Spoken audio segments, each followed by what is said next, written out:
My name is Calliope, daughter of the sky god Zeus, and muse of much renown.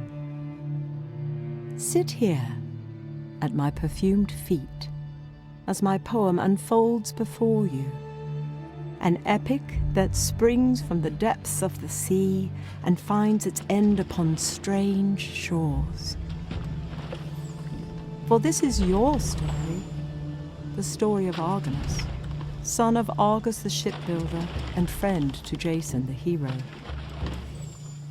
Our tale begins like many a sailor's story before it, with tragedy and a lilting song that carries from one dark wave to the next.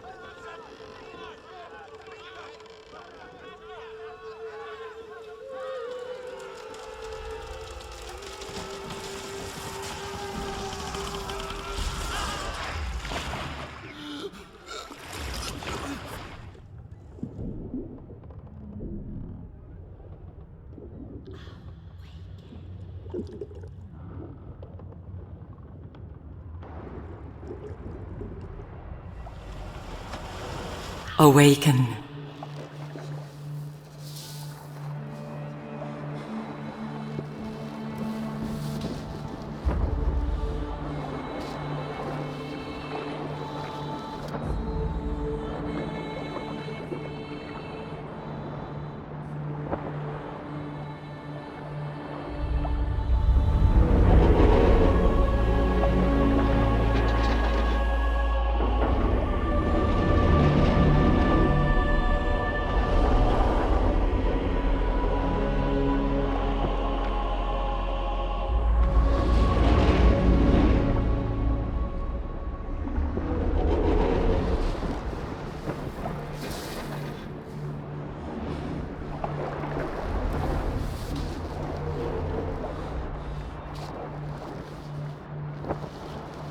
Book 1. The Blight.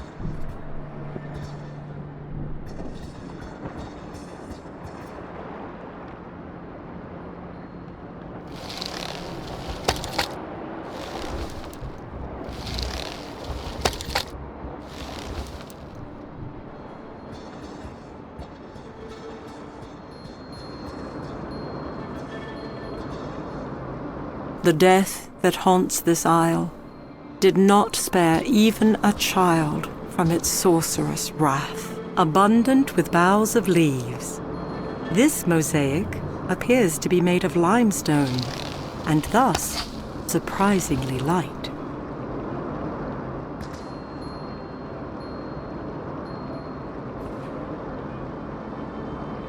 Her planks broken and her floorboards shattered, this skiff offers naught but harbour. The sea has made it difficult to discern whether this plank is pine, cypress, or oak.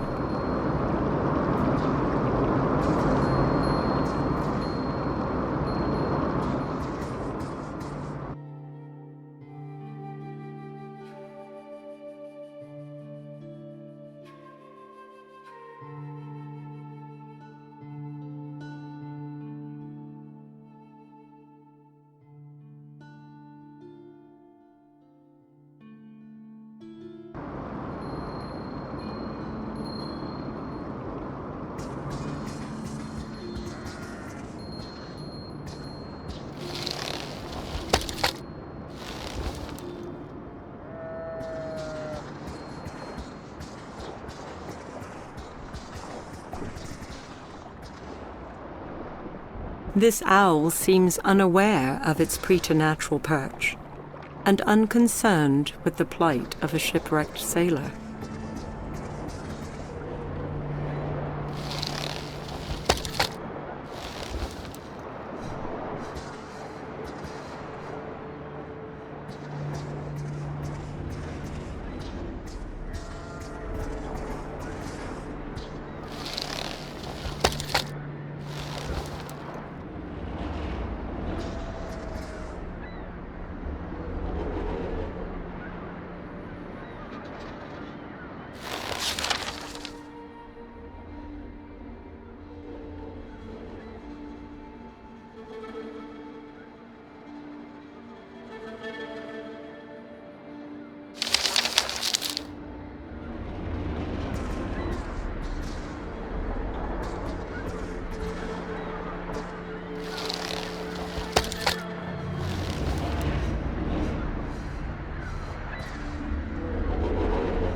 This rotten timber is too small to be a yard for the mast.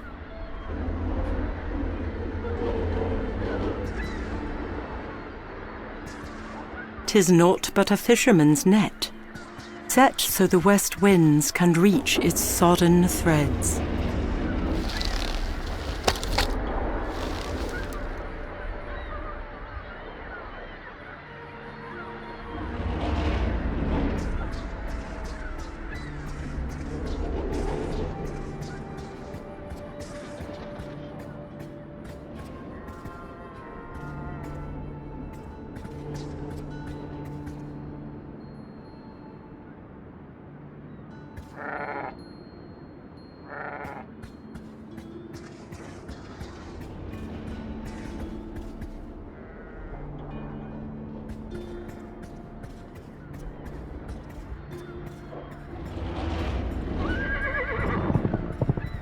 Whether spooked or merely provoked, the stallion launches itself from the cliffside before mighty wings carry it far above the awestruck sailor below.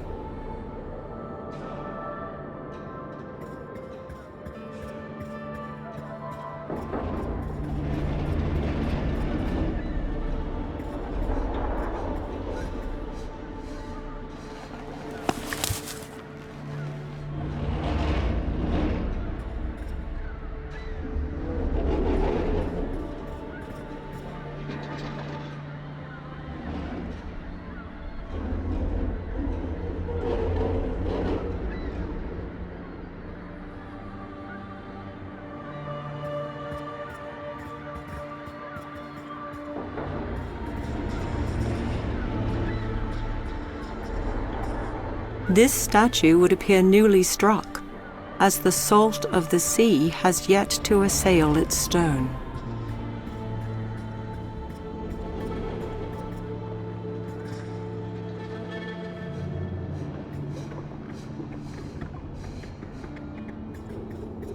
"'Tis Palamonius, son of Olenane Lernus, whose bodily frame and valor no man could match.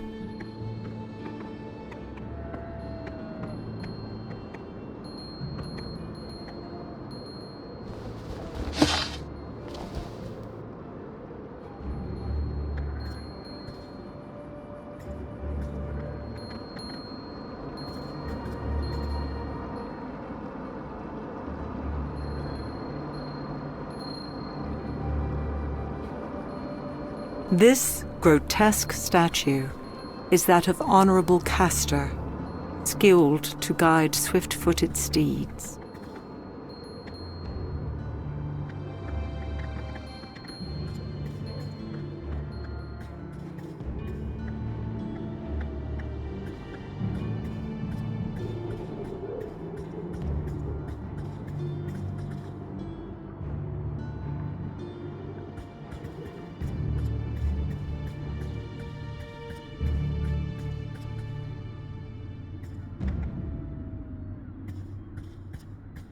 An unseen hand forces Argonus from his feet and into a dense thicket skirting the stone path.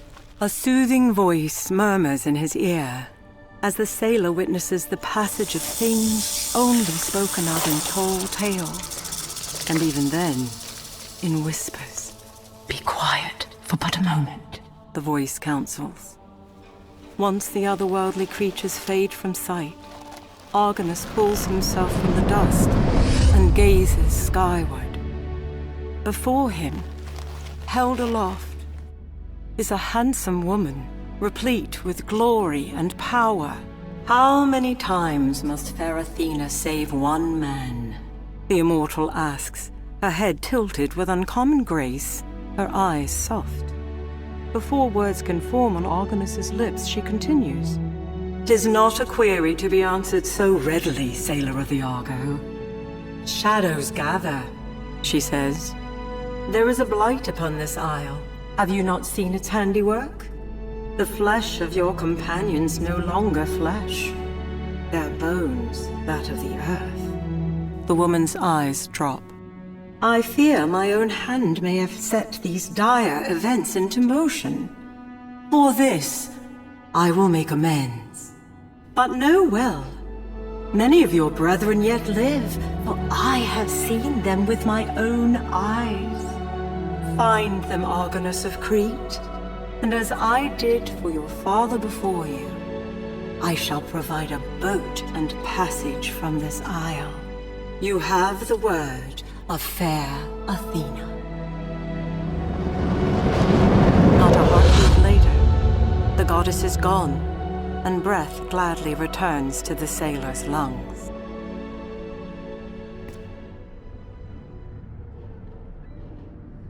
"'Tis Phalurus of the Ashen Spear. His father, great Alcon, shall never again welcome home his prodigal son.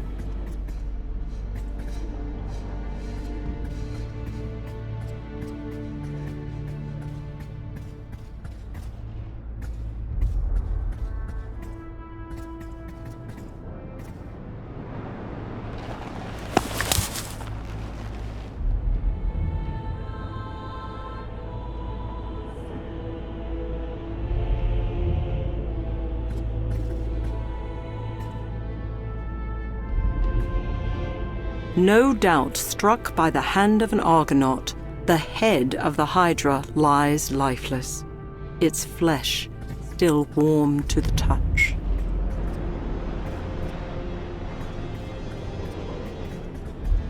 If not for its stone plight, this Mythosian Hydra is like the one said to have been brought low by Heracles during his 12 labors.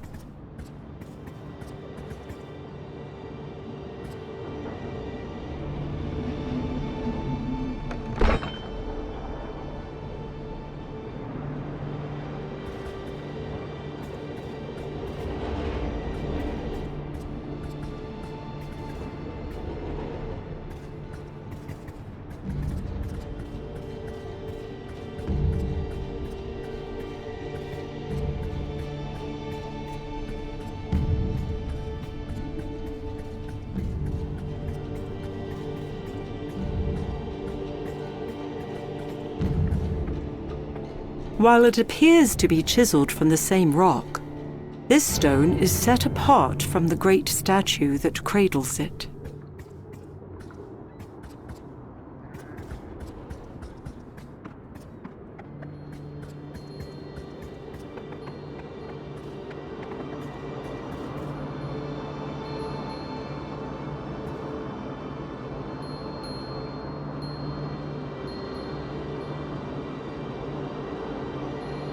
Using the broken spear, Argonus plucks the necklace from its roost before laying it about his neck.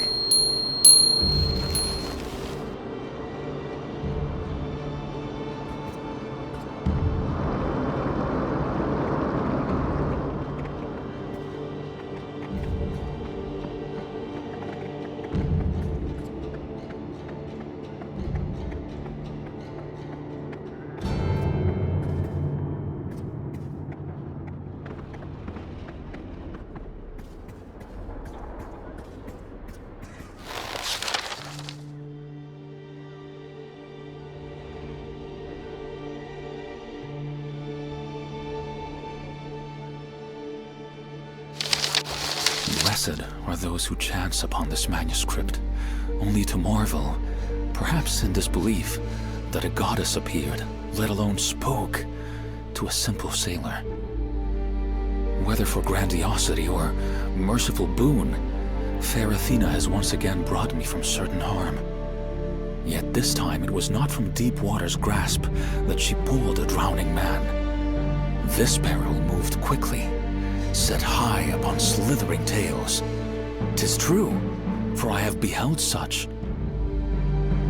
And what wisdom flowed from the lips of the goddess, parting to mortal man? Admonishment? Pity? No, naught but hope. Upon each honeyed word I clung, drawn to them as a moth to a distant light within a dark wood. Then a covenant was struck between fair Athena and this sailor. Find my stalwart companions, those who yet live and are scattered upon these shores. And though horrors surely await, she will lead us down gentle paths to a waiting boat and safe passage from this isle.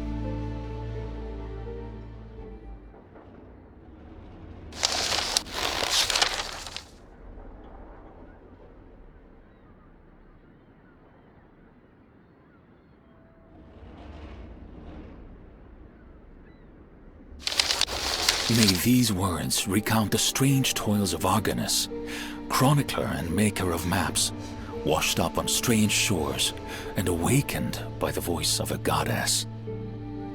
What brought me thus, kneeling upon white sands? 'Twas a fell song, carried from one wave to the next, until it met the faithful Argo and pulled her deep, shattering both bow and stern. Now she lies broken amongst sharp rocks, never again to bring men to great adventure. Oh, and what adventures! All that could have been and now will never be. They are as foam upon pounding surf. The fickle gods, the very ones to whom this sailor offered tribute, have scorned us, forsaken us without rebuke or counsel. They have cast me upon bedeviled sod and set horrors before my eyes. My brethren, the fabled Argonauts, are no more. Men I supped with just a day hence are now naught but pallid and sorcelled stone, to be ravaged by wind and storm. Indeed, I am a man of many sorrows, but shall I not press onward? For good or ill? Mayhap the blight that has taken these brave men has not overcome all. Though my body's weary, my brow feverish, I shall not abandon them. So says Argonus, son of the shipbuilder Argus.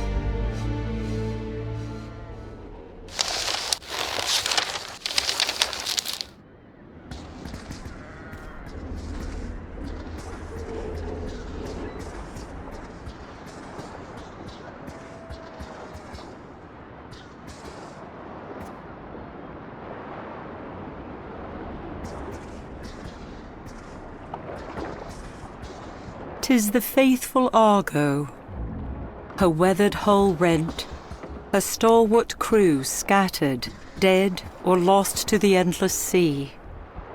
A faint melody can be heard as the sea wind blows past her figurehead.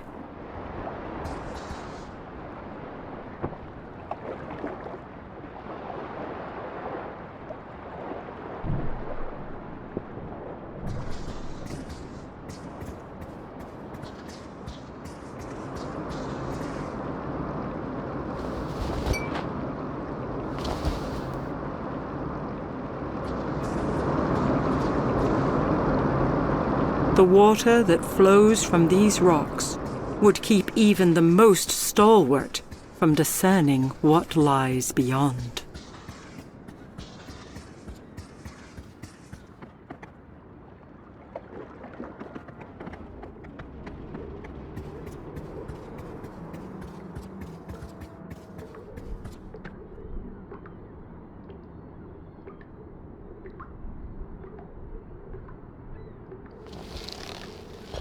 The stone drops neatly into the groove, and the great eye slowly moves, revealing a hidden passageway.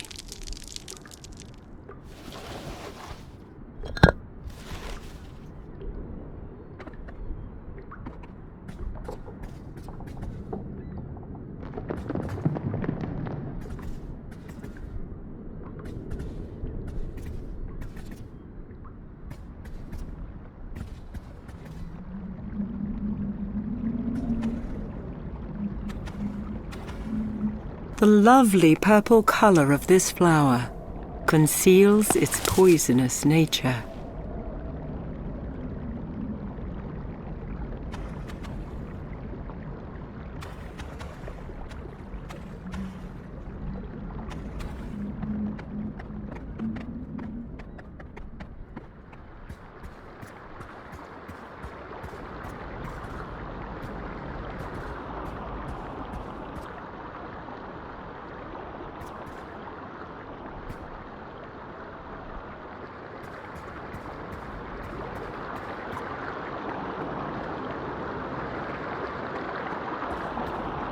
This carving is assuredly the work of a master craftsman.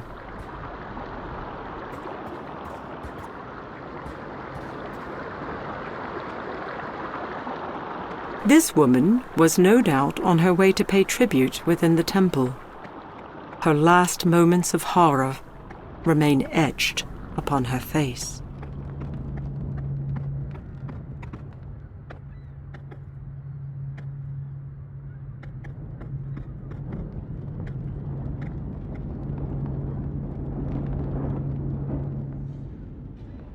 Removing the necklace, Argonus holds it before the statue, praying silently that Poseidon recognizes it and grants audience to a weary wayfarer.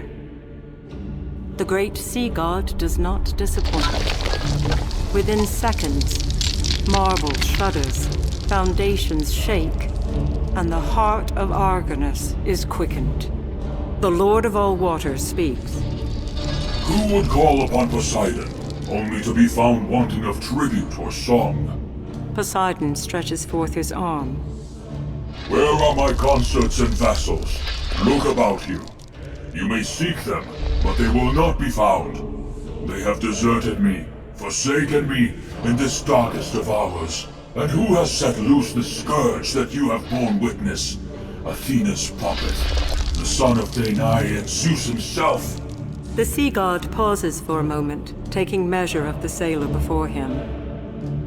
Yet, even so, my anger is not fit to be laid upon the shoulders of my bondservants, let alone set upon one whose necklace bears my mark.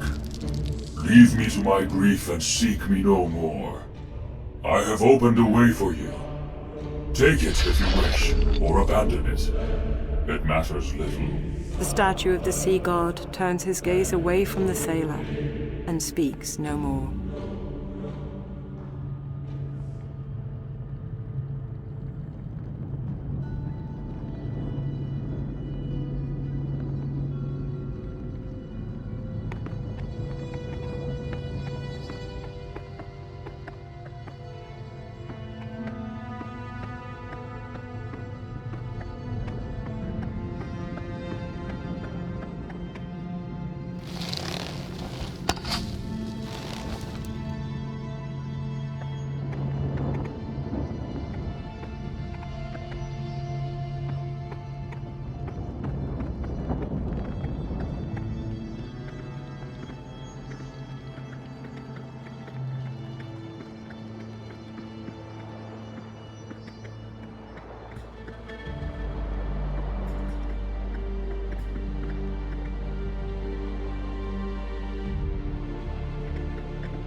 Small boats, such as this, lie broken upon the sands of this isle.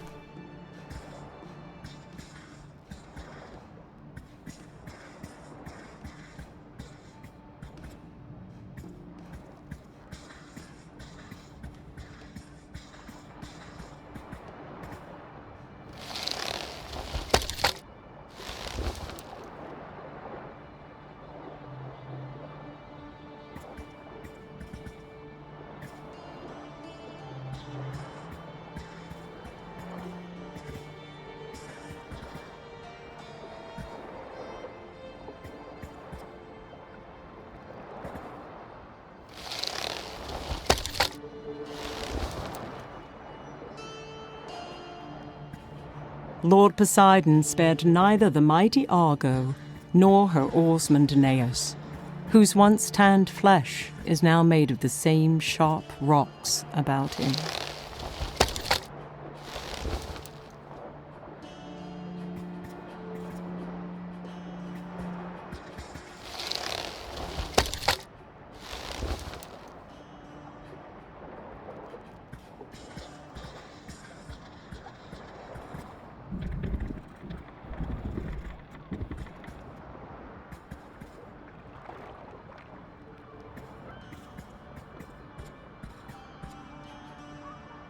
Now nothing more than sodden planks, this skiff is a home to small crabs and fish.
Laden with empty barrels, this wooden cart sits idle, its heavy wheels resting in well-used ruts.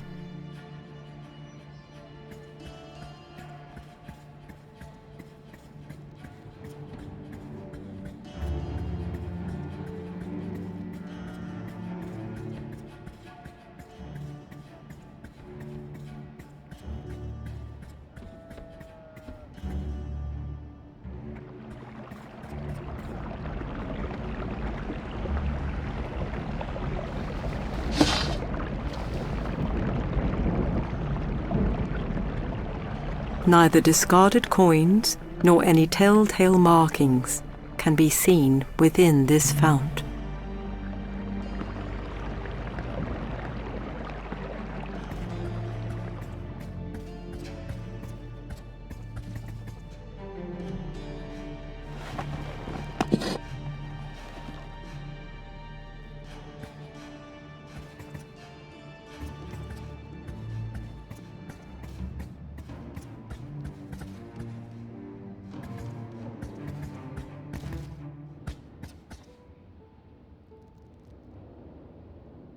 This parchment appears to be a recipe of sorts and provides illustrations of the required ingredients as well.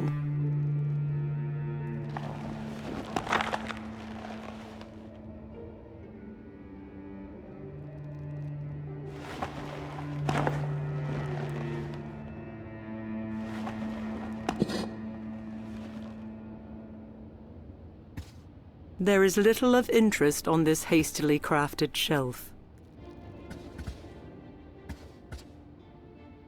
This shelf could easily accommodate additional vases and jars. Uncovered food such as this is sure to draw flies.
animal skins have been laid across this small wooden bed.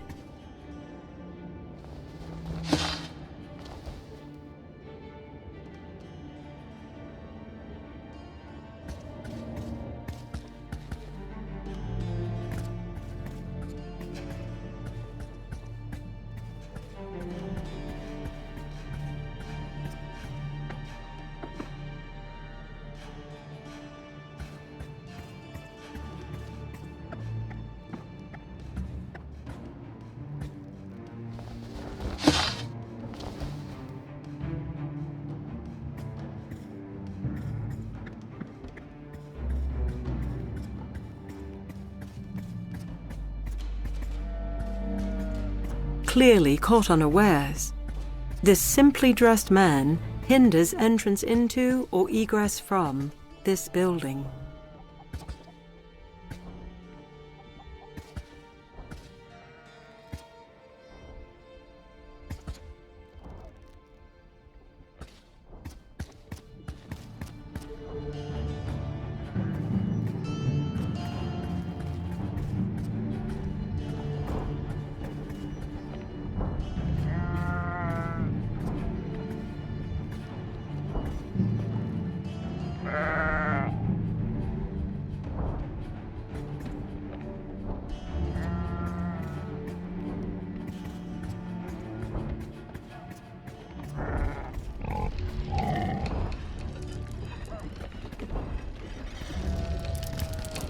Powered by the large blades, a heavy stone moves slowly within a wide grinder.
Zetes, the son of Boreas, shall stand battle-ready for all eternity.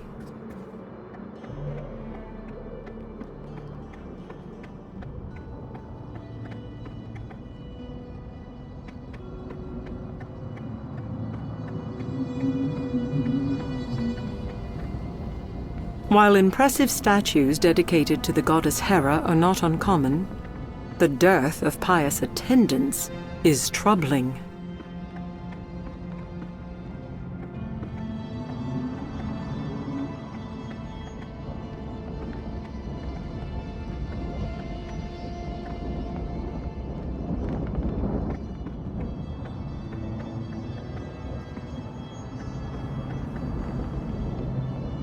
Provoked by the wandering sailor, the great statue of Hera moves, her unblinking eyes falling upon Argonus.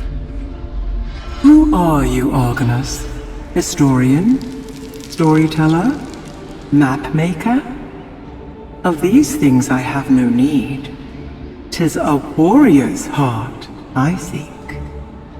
With that, the goddess turns away and becomes stone once more.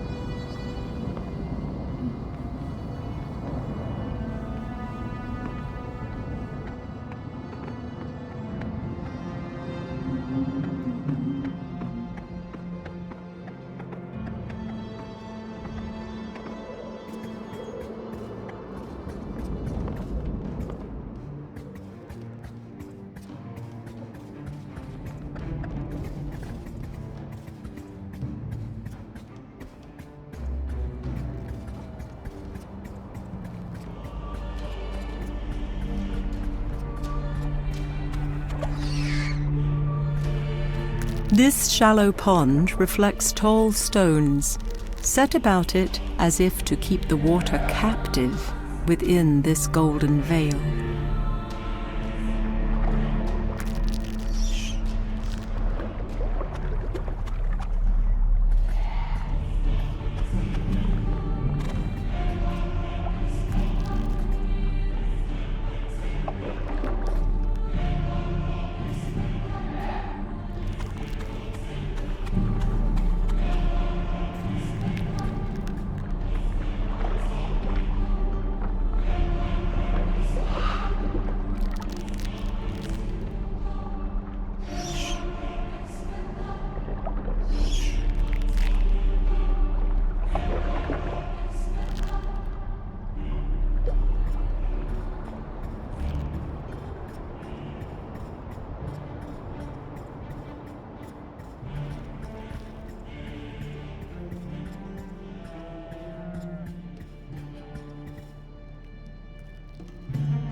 Tall stones, a wellspring, and a shield-bearing skeleton garnish this oddly shaped piece of stone.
While some of this etching is ambiguous and incomplete, a single distinct monstrosity is not.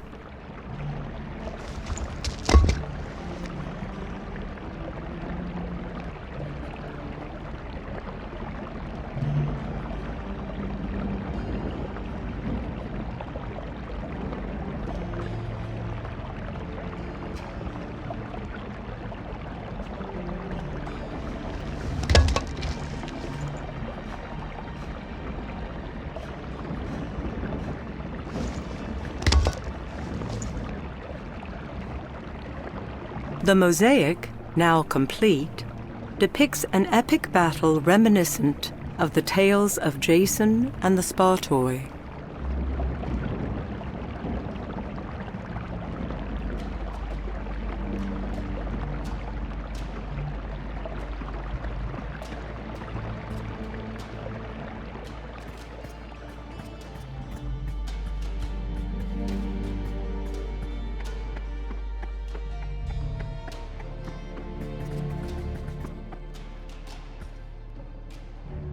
Tireless winds blow past the form of fair Archon, who was well skilled at inferring from sun and star the stormy winds.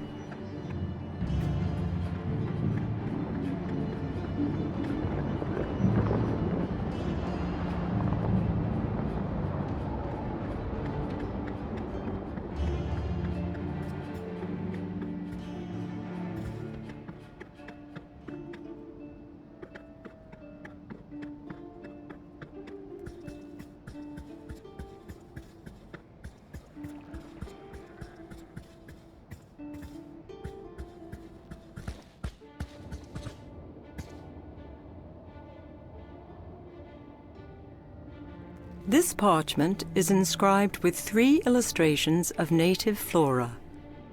Next to each is a name and a brief description. Datura, purple trumpet flower. Black nightshade, white flowers with berries.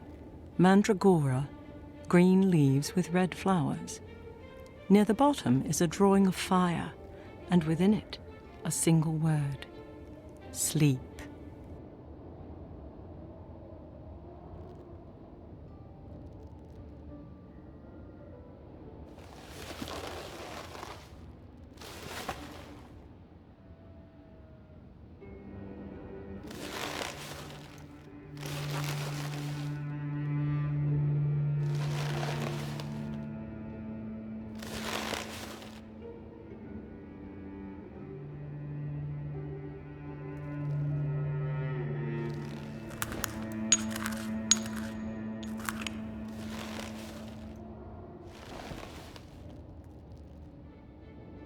Argonus takes the newly created mixture and drops it into the small pouch.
This wayward pig is concerned only for that which will feed its large belly.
With a quick stroke, Argonus removes a small clump of the beast's fleece.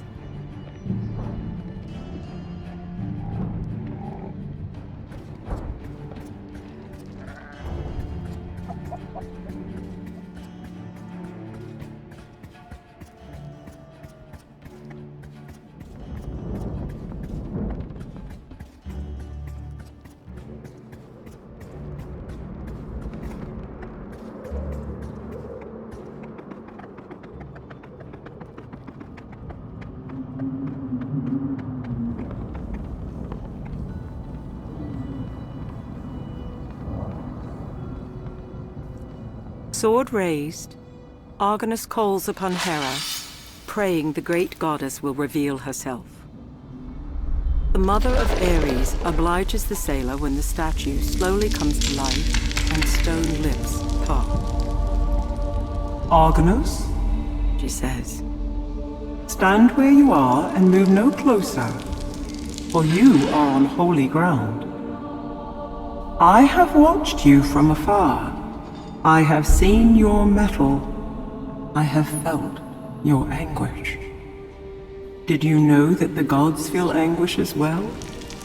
Perhaps not for fallen comrades, but certainly for that which has been taken from us.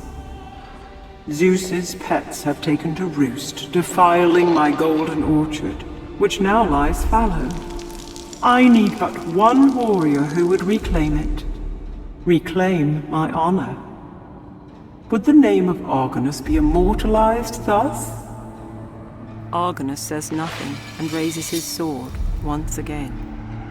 Hera nods even as the sailor feels her eyes move from his face to his chest, and then finally resting upon his weapon.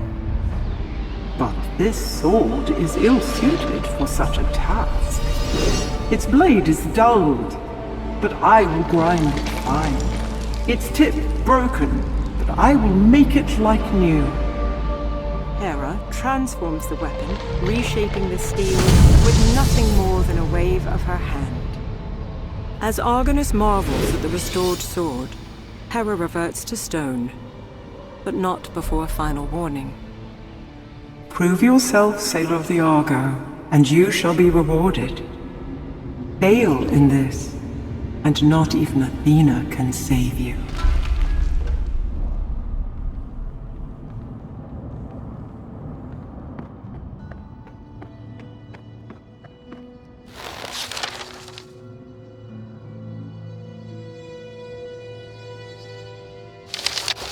Whatever has passed, and whatever lies before me, I shall never forget the commission laid upon my shoulders by the Queen of the Gods herself. The marvel of Hera's appearance alone would have rendered this simple man dumbstruck, if not for the tales told to me by trusted Argonauts. For I have sailed with men who consorted with gods long before my sandaled foot touched bewitched sand. They have set tall sails on dark rising swells that no other ship has traversed. They have gazed over wooden bulwarks at impossible sights and have seen the dust of vast armies hide the sun. Under starry skies I stood, beneath hero Jason's shadow, listening to their stories, fashioning maps of isles that guarded primordial treasures, archiving grand quests steeped in truth and bound for legend. Tales to rival those told in the halls of my fathers. But those things are beyond me now. Mighty Argo rests forever upon a strange shore, her keel shattered, her memories carried aloft by dark waves, and lost to boundless waters. Enough, for today is ripe with troubles of its own. If the gods wish to make themselves known to a simple sailor, to call upon me with great labors, I shall be at the ready and face them as my brothers did, as an Argonaut.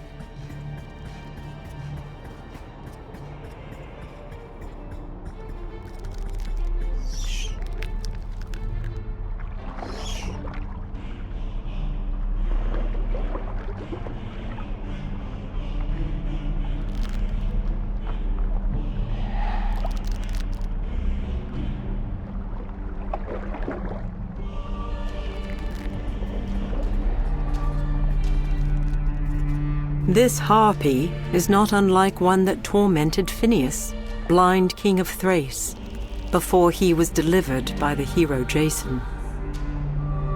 The harpies do not appear to view a single sword-wielding historian as a potential threat.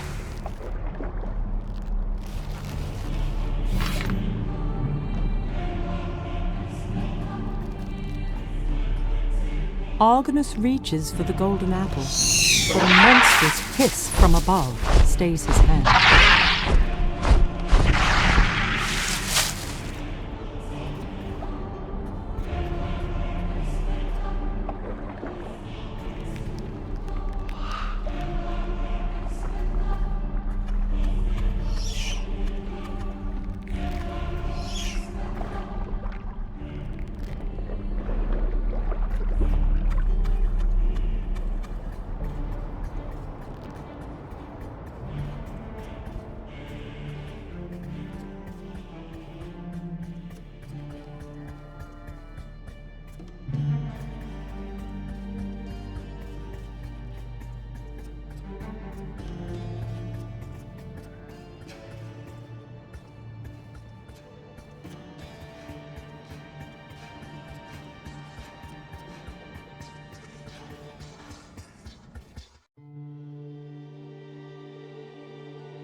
Argonus drives the enchanted sword into the Hydra's mouth. But even using considerable force, the sailor of the Argo can extract no more than 3 of the beast's teeth. These 3 teeth of the Hydra are said to have preternatural power, imbued by the gods themselves. Surely King Jason or fair Cadmus could attest to such.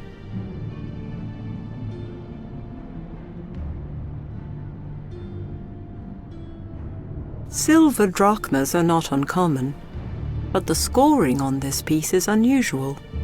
'Twould be more fitting were it found within Hades' temple. This pouch has been filled with a mixture of 3 strange, poisonous ingredients. Combined with flint and steel, the wool will serve as tinder and, no doubt, produce a fine flame.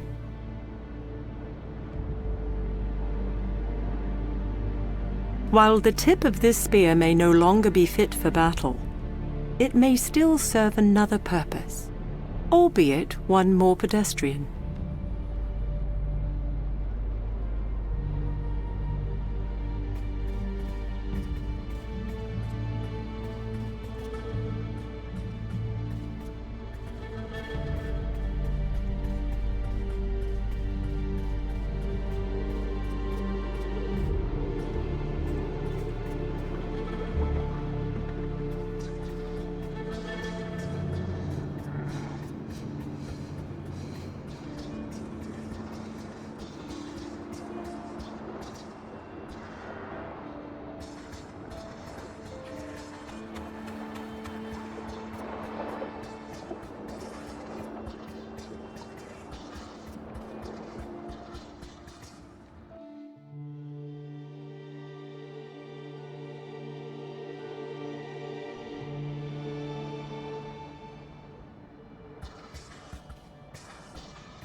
This man appears to have been shielding his eyes from the very thing that took life and left only stone.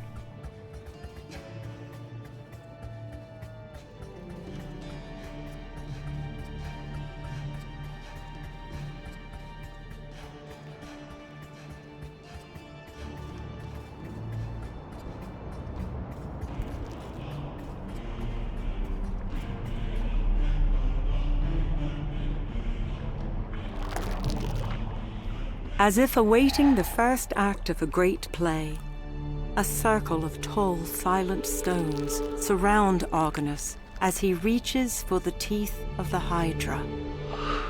With a sweep of his arm, he tosses them into the shallow water, like a farmer sowing his field after winter's winds have faded. The ground trembles beneath the sailor's feet, followed by an uneasy silence.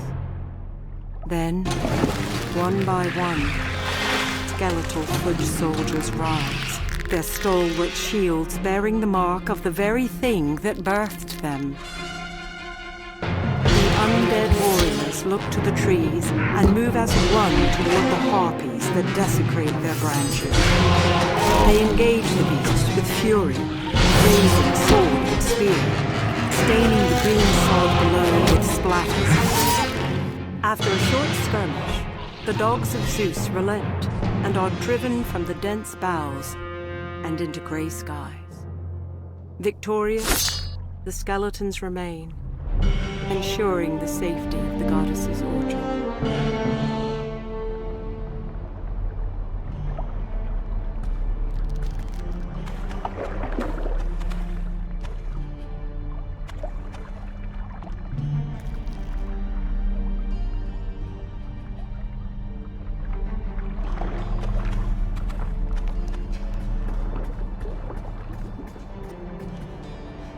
This skeleton remains, ensuring that the harpies will never again alight upon these golden boughs.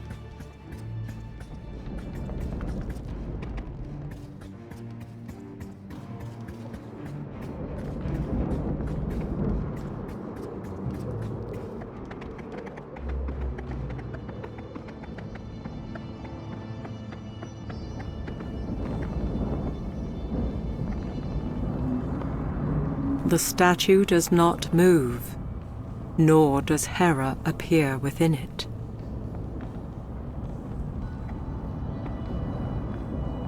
The statue does not move, nor does Hera appear within it. While impressive statues dedicated to the goddess Hera are not uncommon, the dearth of pious attendants is troubling.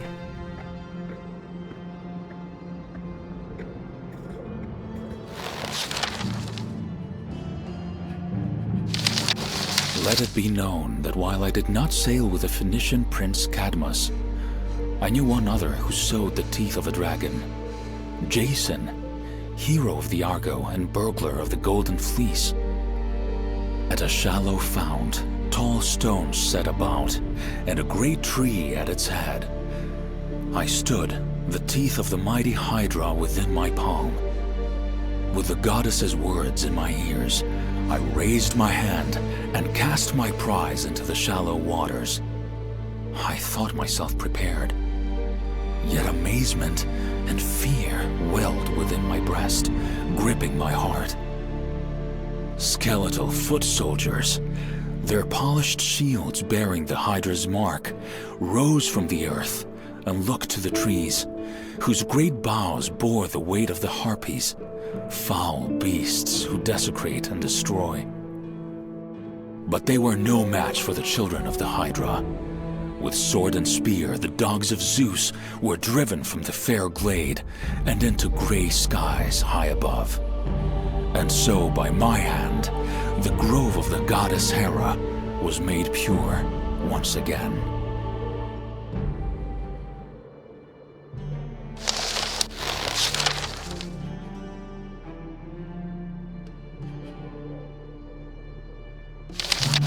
I have offered many a prayer to the gods of the sea, fervently petitioning favor while tossed upon great swells within dark storms. Yet it was not until my foot felt consecrated ground that any scales of disbelief fell from my eyes. Within my heart, I feared the very thing that has taken grip of the isle has rendered this temple nothing less than a tomb. For those who would worship here have succumbed as well, now the same ashen stone as those who pulled oars upon the Argo's salted decks. But within the midst of the dead, did mighty Poseidon, Lord of all waters, arise and speak, his voice a trumpet within sacred halls. Anger and fury rode upon his words, and a great grief followed close behind.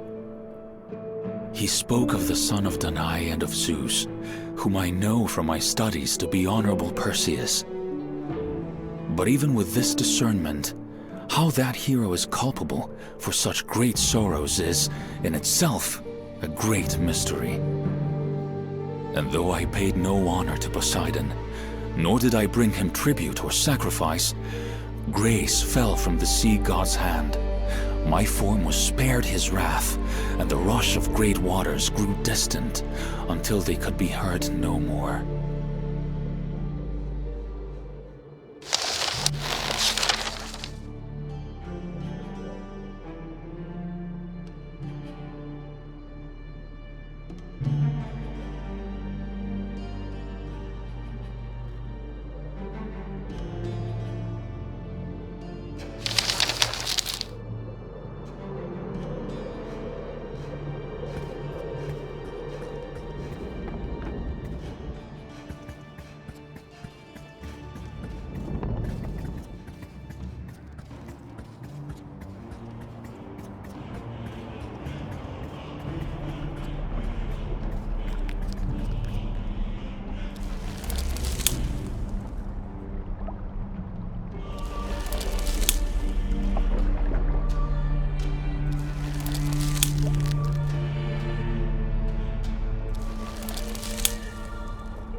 It takes naught but a few heartbeats for the statue to stir, and the mother of all gods to awake.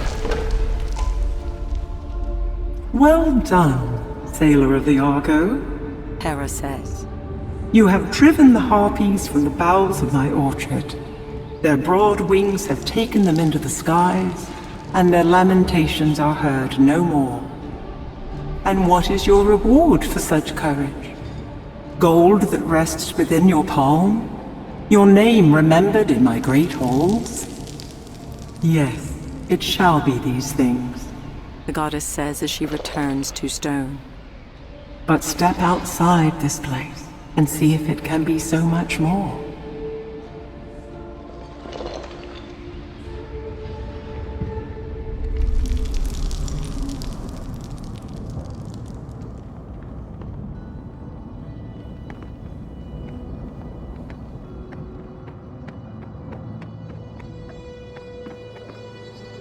Gazing skyward, Argonus witnesses Hera's promise glide down to the earth upon wings of purest white.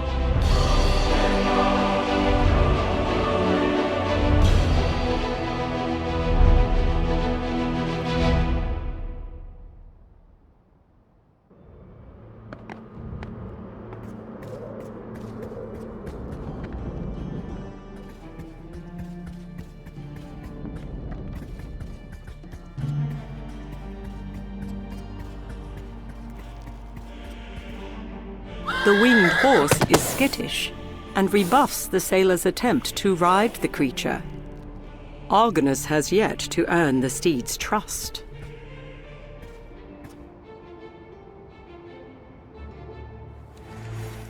golden apple in hand, Argonus approaches the stallion with trepidation. But the sailor's worries prove unfounded when the horse gently shakes his snow-white mane and accepts the gift. Sensing a kinship, Argonus straddles the great winged horse, and for a few moments at least, leaves the burdens of the world far below him.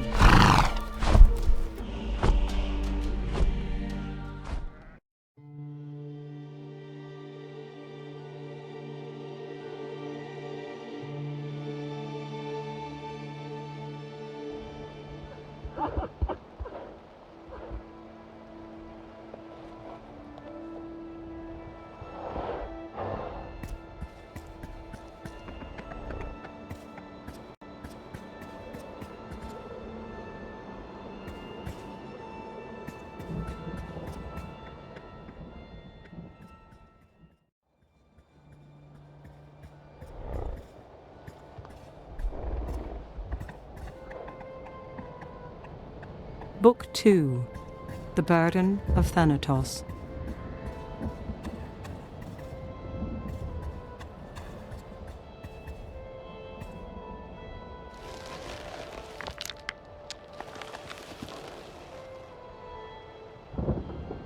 "'Tis a note written on parchment. It reads, 'Elhood, the coals were unfit for the forge. Take care with the wood, you let it burn too high. Dirt first, then fire. See Sophos the shearer for kindling. Leonidas.'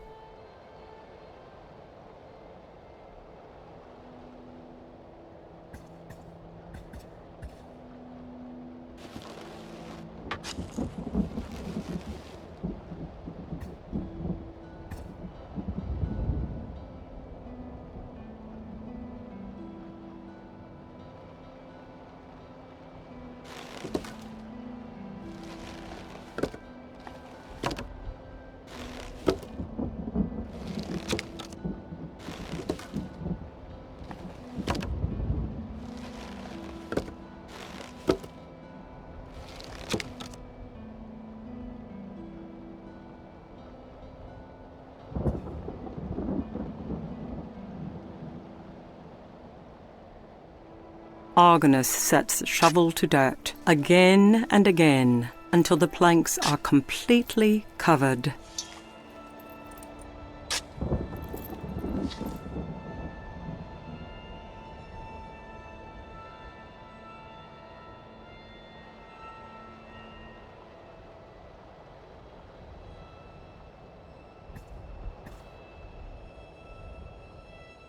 It takes only a single strike of steel on flint to produce a fine flame.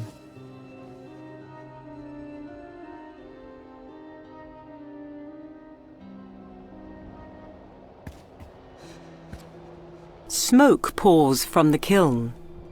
Given time, the makeshift structure will yield a modest amount of charcoal.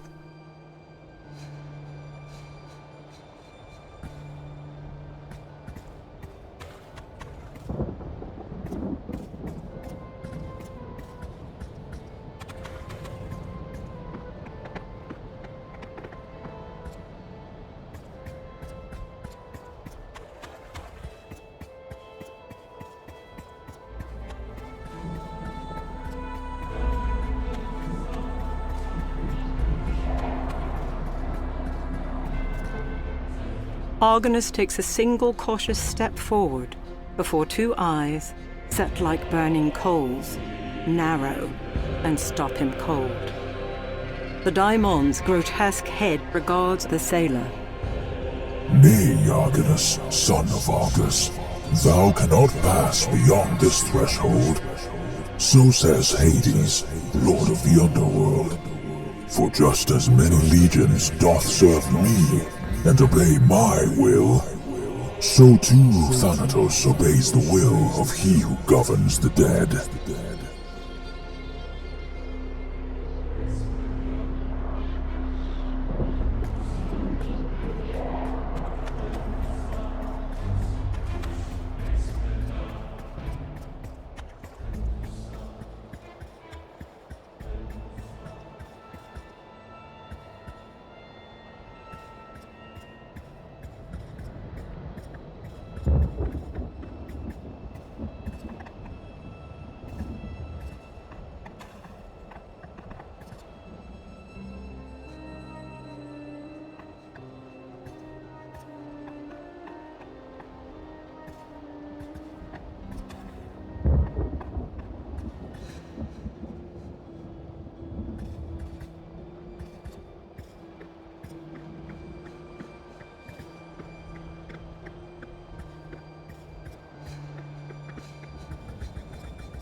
The great statue of Hades stirs, as if waking from a long, deep slumber. The god of the underworld looks about before his gaze settles upon the sailor. Argonus, son of Argus, the shipbuilder. I have heard your name spoken within the halls of Zeus, albeit in whispers, and even then through mediary. It is said that fair Athena herself has laid upon your frail shoulders a great burden. And while she charges you to seek out your comrades, I find it curious that the goddess of wisdom would care so much about that which Hades governs. The god looks away, as if seeking something that even he cannot find. I know a great many things, Argonus. I know when each soul departs this mortal coil. I know when they enter my realm, and I know on which dark river they set sail. However, what I do not know, Hades says, his eyes once again turning toward Argonus, is why the names of two sisters are also uttered high upon Olympus. There is an object, an orb that can grant me such an answer. Who would be my steward?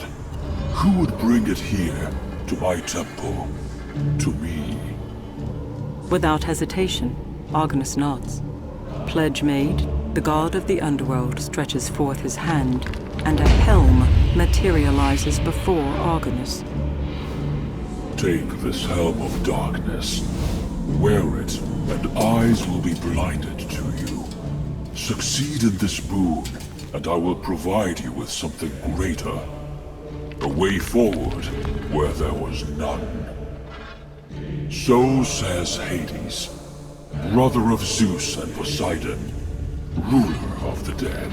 And with that proclamation, the statue shifts once more and becomes silent.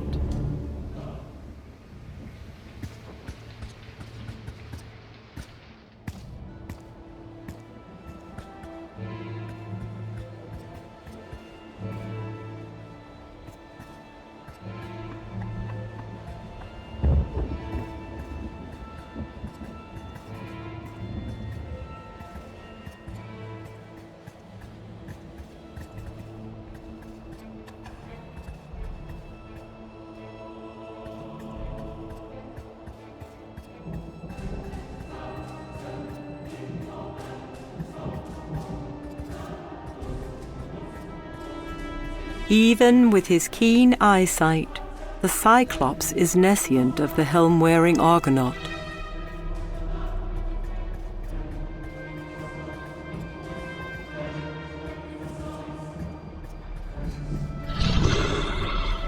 This juvenile was not immune to that which takes man and mystic creature alike.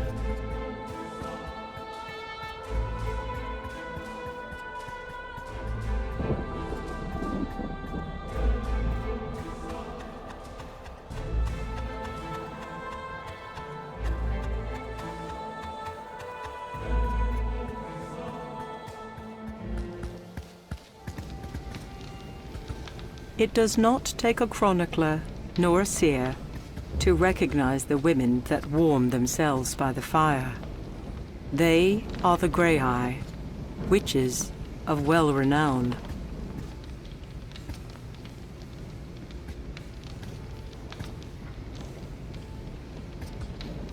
'Tis fitting that an iron cauldron is found here, standing at the ready.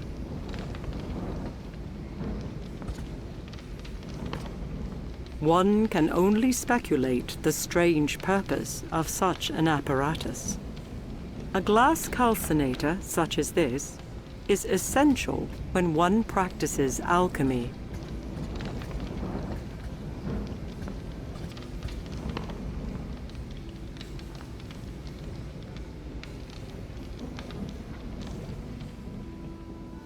With the aid of Hades' gift, the Grey-Eye are caught unawares as the smoke from the fire billows, carrying the potion within its grip. It takes naught but a few seconds for the witches to feel its effect, and one by one, they fall into a deep sleep.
Argonus holds out his hand, and the all-seeing eye of the Grey Eye rises.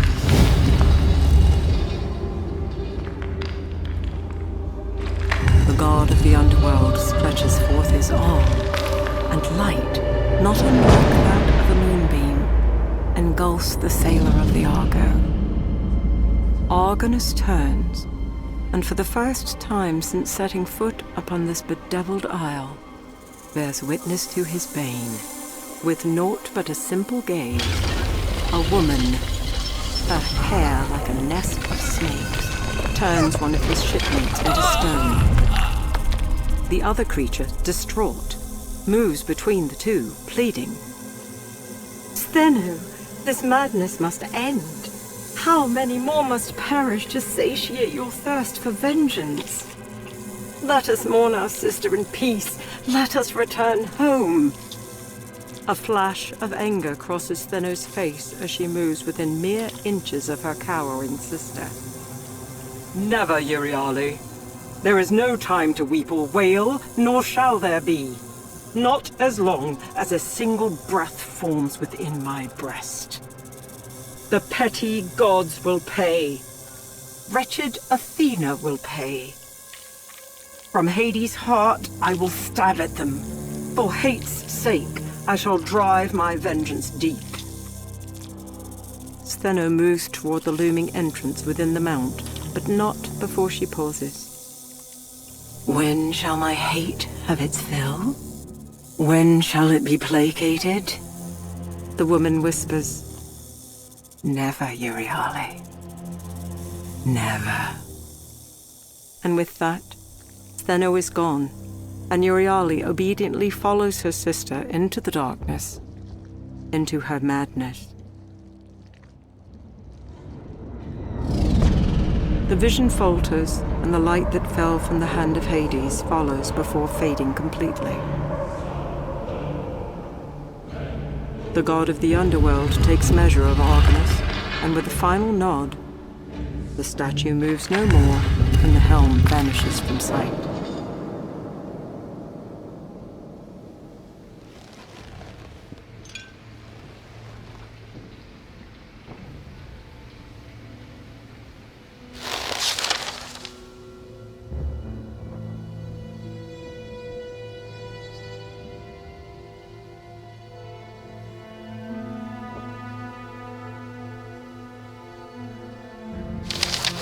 I have done the very thing that my brethren could not. I have stared into the loathsome eyes of the scourge and lived to tell the tale. 'Tis true, for I have watched in horror as mighty Cepheus, brother of Amphidamas, did succumb to its devilry. Those who doubt my sight, the apostates and illiterate, might say what I beheld was nothing more than a fever dream, summoned from human frailties. Others would spout that the vision was a trick of the mind, a glamour to take hold of weak and hopeful fools. 'Tis not so. I know the thing witnessed by this sailor was neither feebled madness nor dark illusion. The form that death now takes, the very one that has brought the men of the Argo to ruin, is that of the dread Gorgons. Never will my eyes forget this. nor my heart forgive such great transgressions. My will is unfaltering, and I shall neither mourn nor wallow in my infirmities. No, I will bring a reckoning upon the heads of these creatures and the brood of vipers that nest thereon.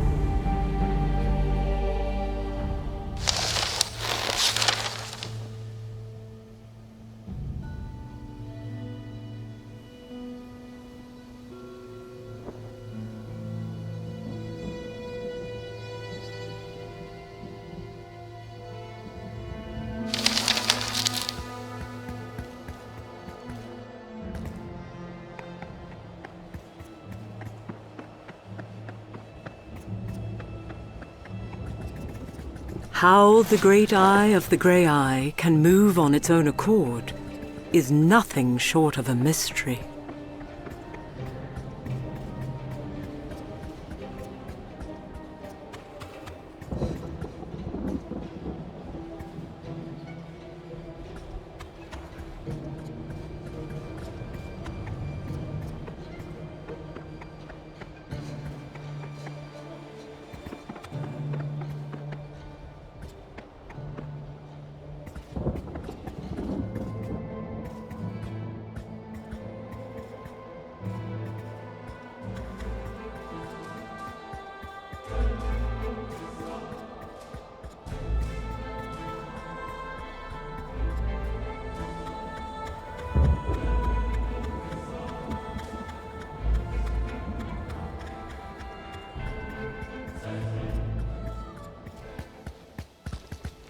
Cautiously, Argonus approaches the distraught grey eye, their one eye held out before him, an olive branch extended.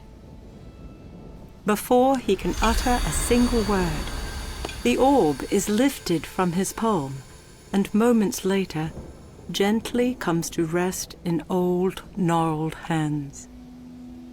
The sailor braces for retribution, but none appears. The seeresses merely sit in silence. Finally, the first speaks, her voice low and raspy.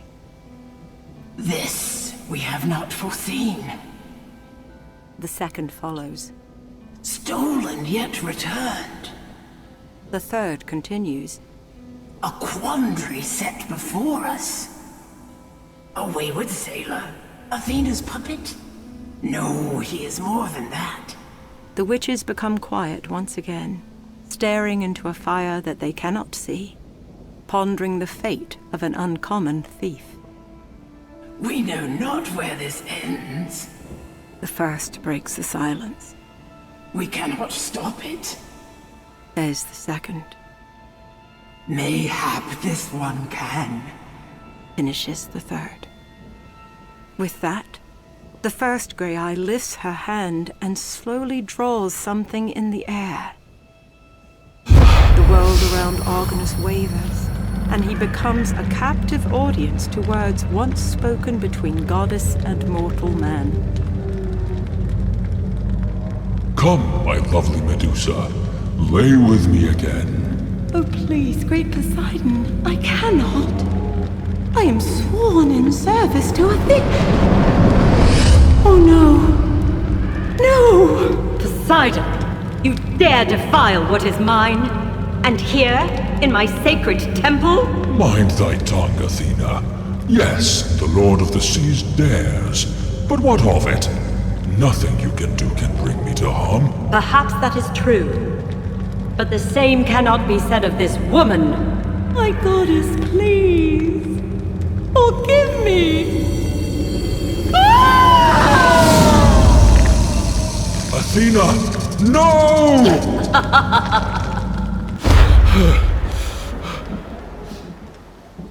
As the words fade from his ears, Argonus searches for the witches in vain, wondering how a simple sailor can bear witness to such past events.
Smoke pours from the kiln.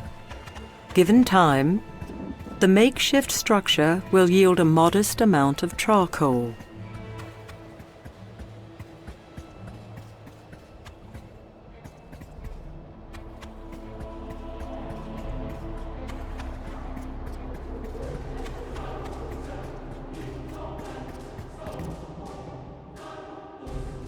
As Argonus slowly approaches the poisonous cloud, the daimon cocks his head, as if listening to a voice only one such as he can. Seconds pass before the beast turns his attention to the sailor trembling before him. Never has there been a time when Thanatos was commanded to forsake those souls he was sent to gather. And yet, this is the will of Hades, the one to whom I am subject. Once again, the daimon looks away before finally letting his dark gaze settle upon Argonus. I fear this was brought to be by thine own hands, Argonaut. For without thy influence, the Lord of the Underworld would not hold me hands. If I am to go forth, one must take my place. For if I cannot harvest the souls of those who remain between life and death, then the son of Argus must suffice. Thanatos lifts a claw into the air, and without further explanation, utters a single word. Menas ignis. Argonus screams as his hand is momentarily enveloped in flame. Just as quickly as it arrived, became passive. As the sailor looks upon his new hand in both horror and the daimon begins to dissipate, leaving only the smell of ash in its wake. Moments later, that too fades from this world.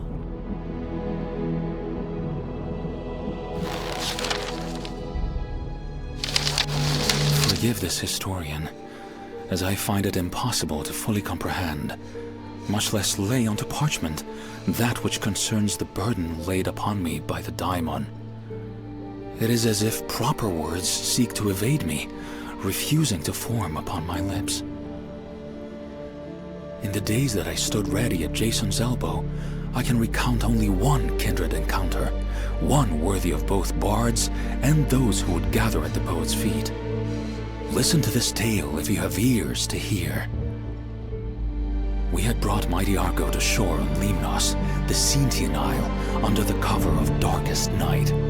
As our feet found dry ground, we were set upon by towering men, pale like the moon itself, and laden with sword, spear, and axe.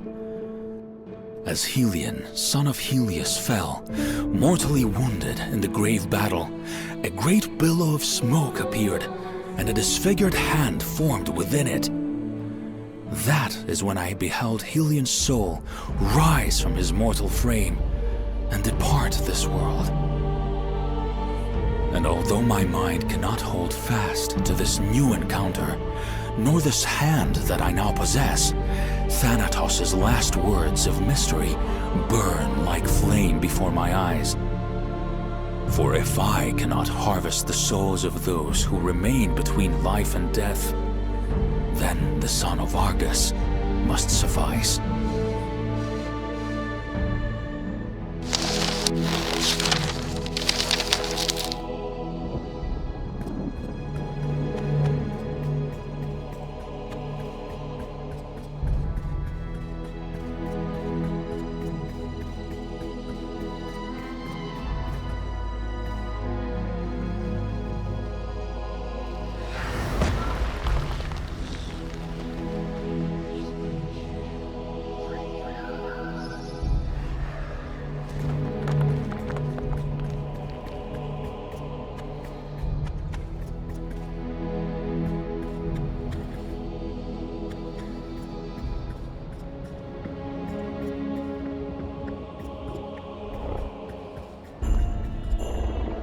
The great white horse recognizes Argonus, and within moments, carries the sailor of the Argo over the gorge and into the grey skies above.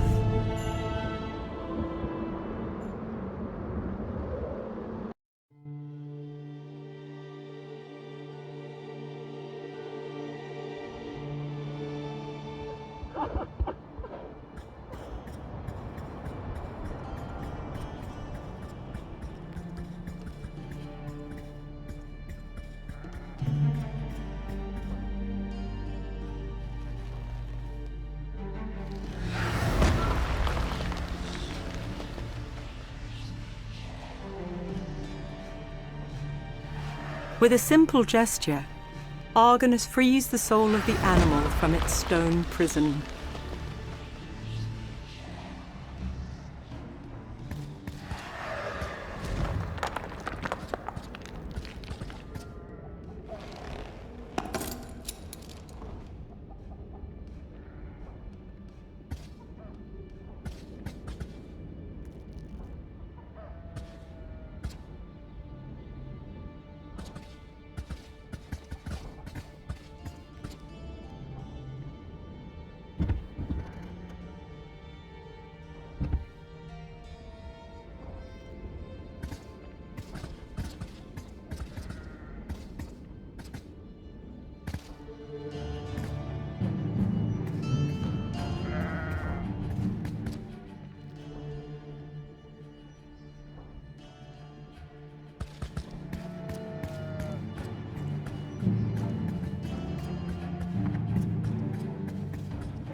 The great white horse recognizes Argonus, and within moments, carries the sailor of the Argo over the gorge and into the grey skies above.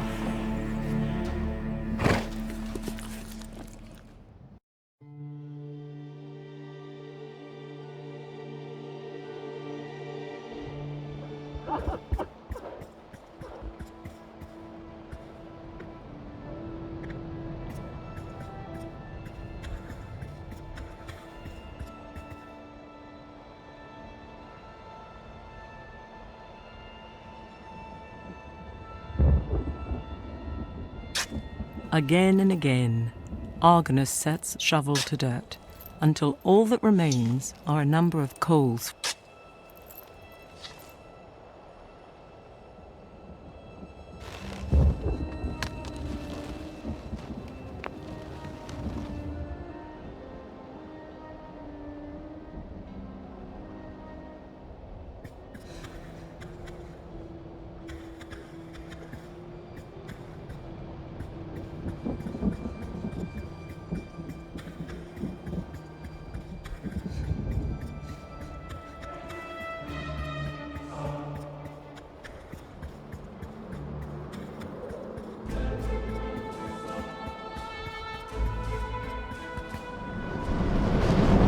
The air about Argonus suddenly grows heavy, and without warning, a rift opens, and the favored daughter of Zeus steps through.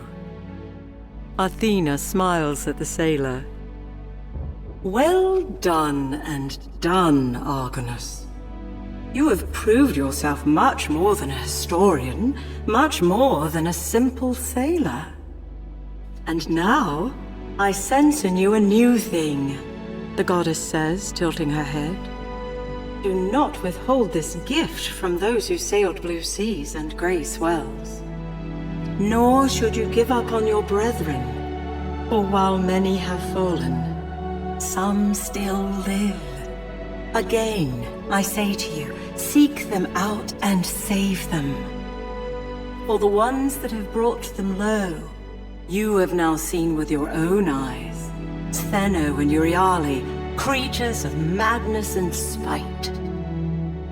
Athena's eyes narrow as she speaks with great authority. Gird yourself for what is ahead, son of Argus. Do not grow weary, for fair Athena is with you, and a boat awaits. The goddess slowly nods her head, and without another word, is taken up into the sky.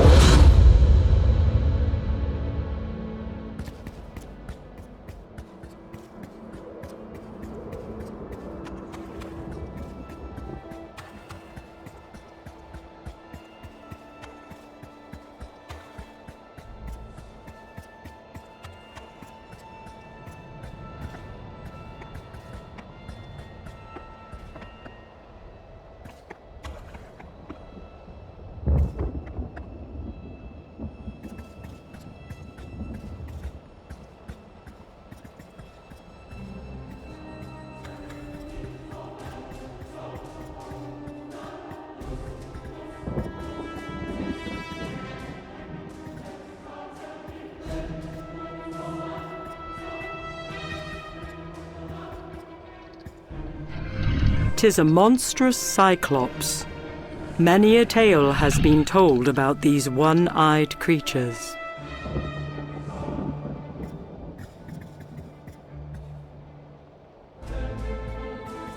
Under the watchful eye of the Cyclops, Argonus frees the soul of his friend, hoping the beast understands the sailor's intent. Argonus approaches the petrified creature slowly, glancing back and forth between it and the adult Cyclops. When Argonus reaches the stone creature, he realizes that the adult not only witnessed him freeing the soul of the Argonaut, but must have grasped what could be done for his child.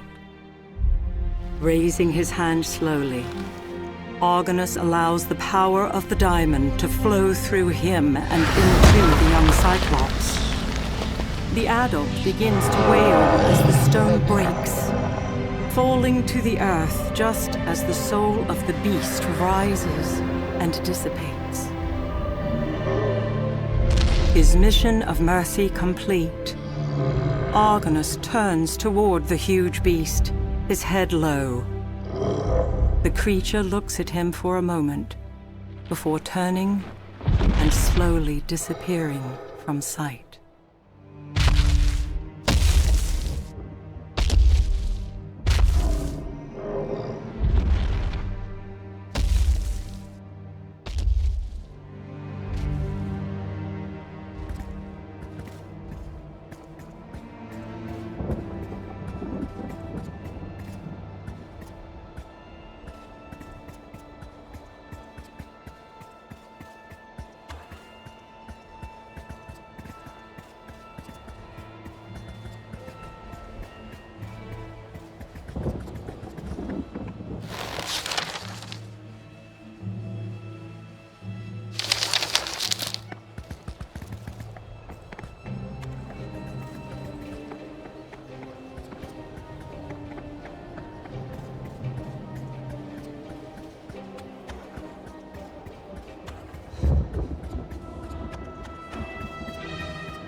Three harpies, their stench as foul as their temperament, circle endlessly in the skies above.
The note reads, Celius, the beast upon the hill must once again be appeased.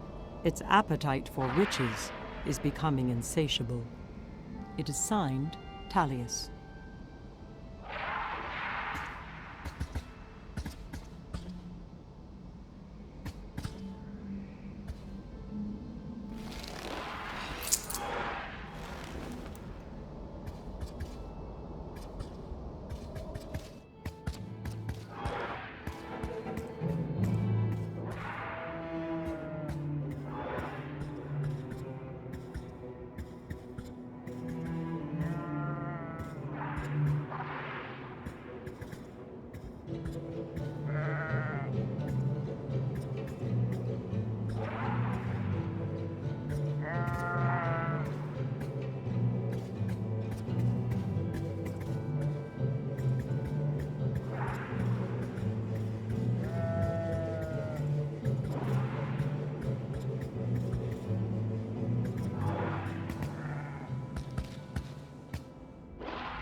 Book 3, Forges and Fire.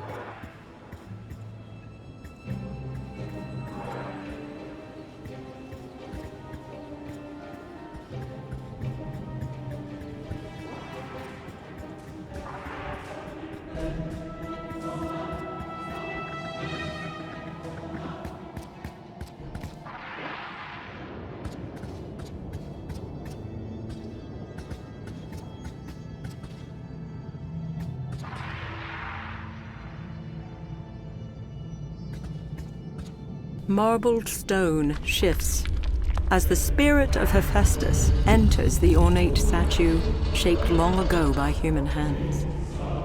The god of the forge regards Argonus with unblinking eyes. Who is this man before me? Surely not one who strikes the iron, nor one who stokes the fire. Nay. The god continues, his brow furrowed. They are no more, having fallen to that which fair Athena hath unleashed. Do not be deceived, sailor of the Argo. While it was Perseus's hand that sundered head from shoulders, the heart that drove the blade was assuredly that of the goddess. Hephaestus pauses, deep in thought. When he speaks again, it is slow and measured. I am loath to meddle in my sister's quarrels, either to directly help your quest to find your countrymen, or abate the scourge being wrought by the Gorgon's sisters.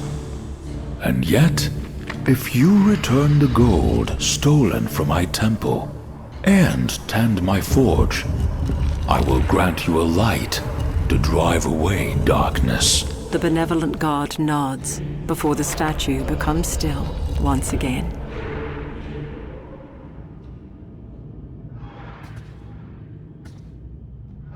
These silver adornments have been left as an offering to the god Hephaestus.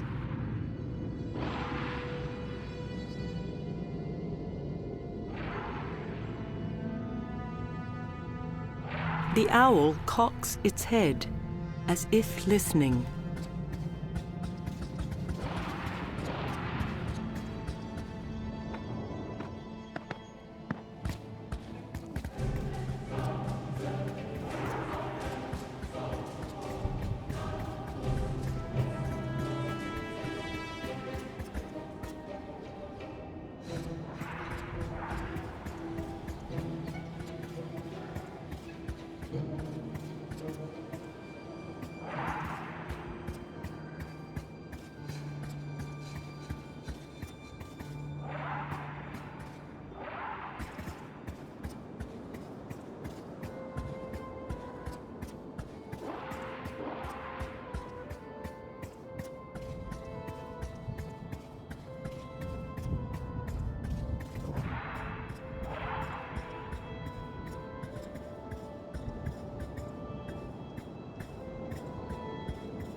The remains of baskets are strewn upon the rocks.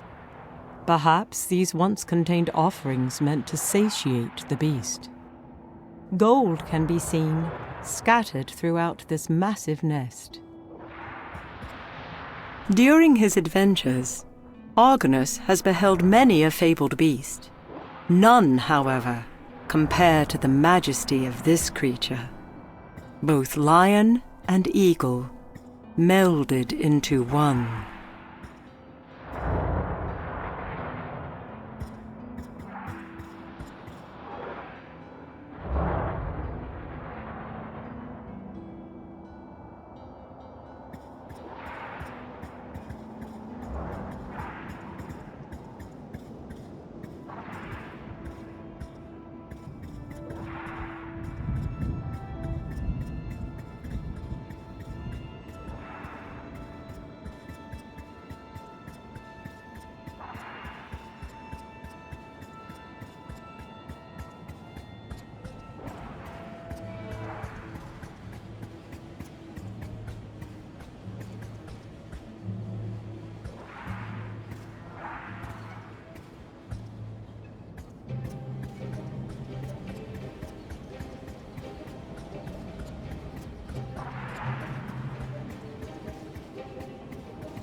As soon as Argonus sets the apple upon the earth, a harpy descends, snatching it between sharp talons before returning to the safety of the grey skies above. The griffin, however, remains placid. The presence of such a paltry gift garners nothing more than an indifferent glance from the majestic beast.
Argonus sets the wool into the forge.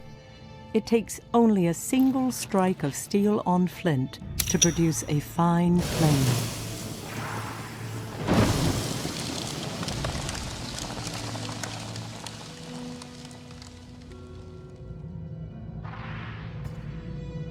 Argonus squeezes the bellows repeatedly, fanning the flames of the forge until the coals blaze with intense heat.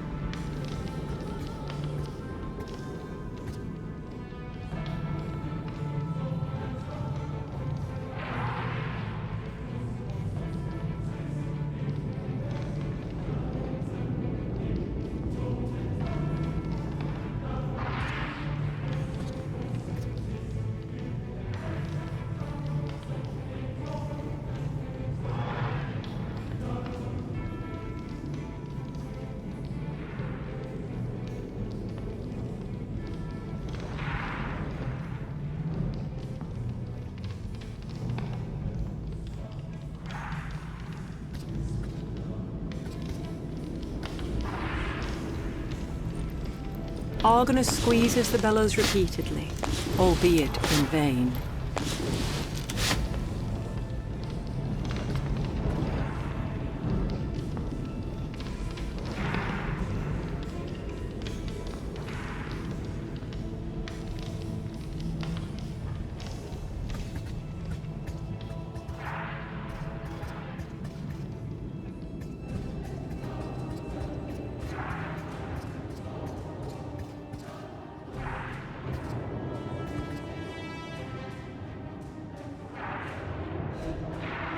"'Tis reasonable that the harpies would desire an apple such as this so fervently. Not only is the skin covered in golden flake, but the interior is assuredly a sweet morsel.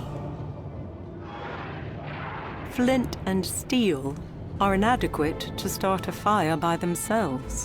While many ceremonies require such baskets, these intertwined reeds are stained red, perhaps indicating it was used to gather fruits or vegetables.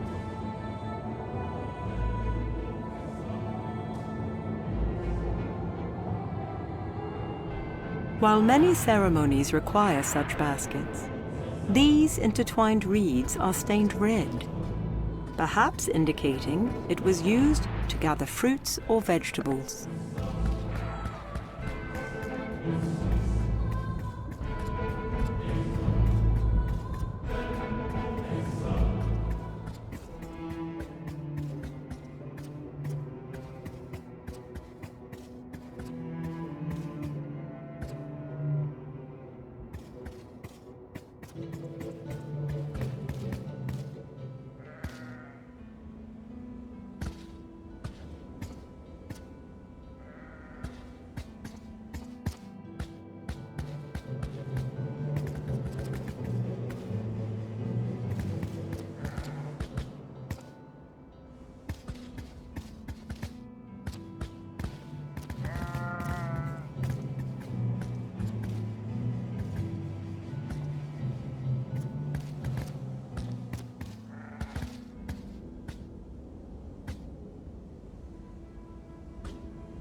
Come, Pellis. Sit by the fire. Do not tarry in darkness, as it is only shadows you chase.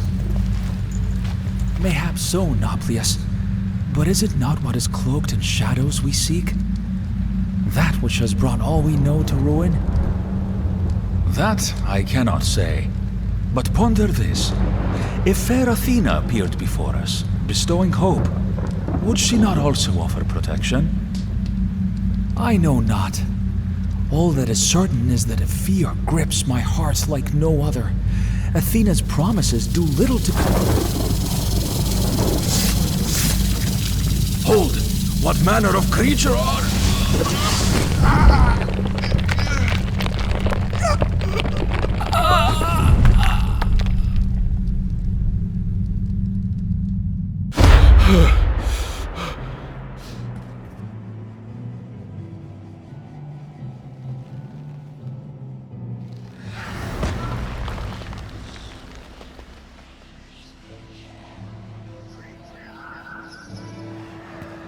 While this remnant has succumbed to wind and rain, it is unclear where the remainder of this massive statue resides.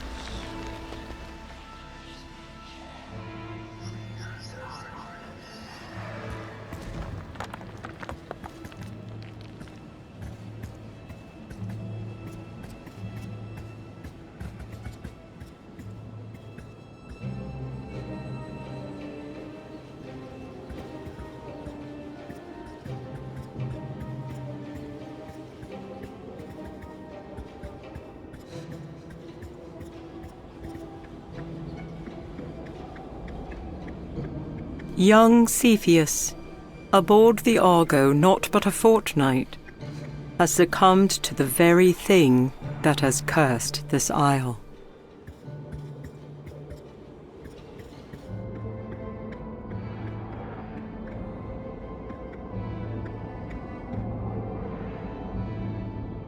Argonus puts his weight against the stone, but is unable to move the statue even a hand's breadth. Without warning, the Cyclops appears, his single eye moving back and forth between Argonus and the broken statue. The docile creature wraps its massive fingers around the stone fragment, and, with a grunt, moves in. The Cyclops bellows at the sky before fixing its gaze on the historian. Argonus nods with understanding as the creature wanders away. The sailor's merciful boon has been paid back in full.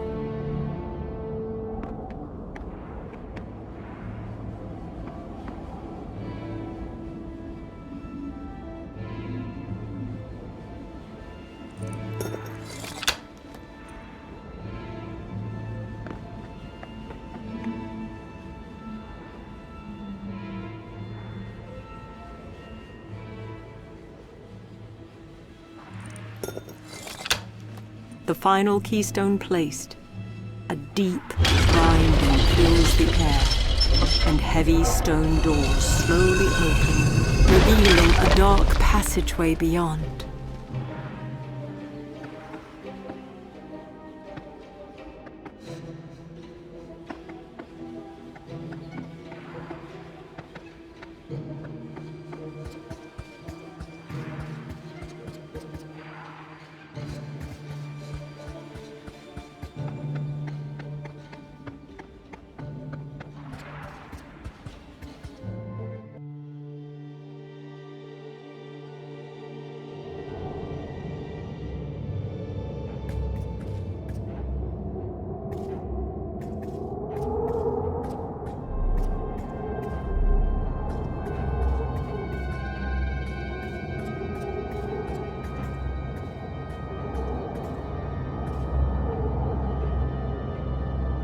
This sconce is filled with the same dark oil found within temple braziers. The surface of the stone shows circular impressions, but they are difficult to discern in this dim light.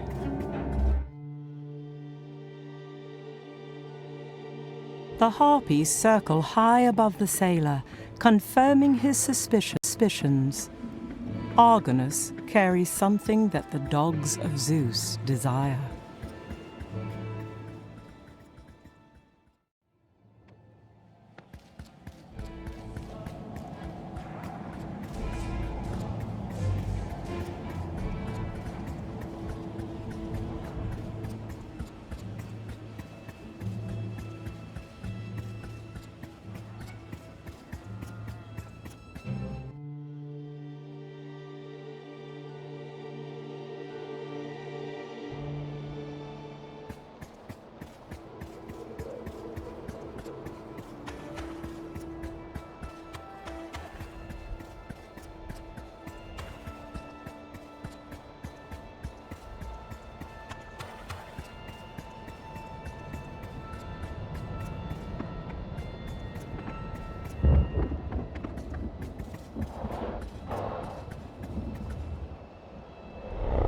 The great white horse recognizes Argonus, and within moments carries the sailor of the Argo over the gorge and into the grey skies above.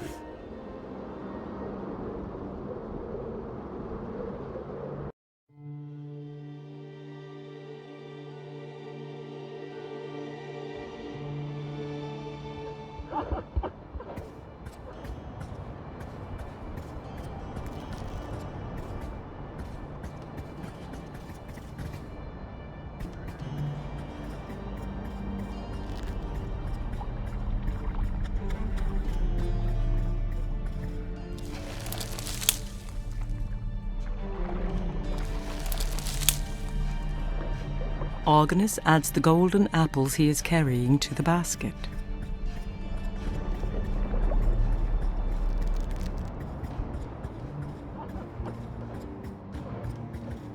The great white horse recognizes Argonus, and within moments carries the sailor of the Argo over the gorge and into the grey skies above.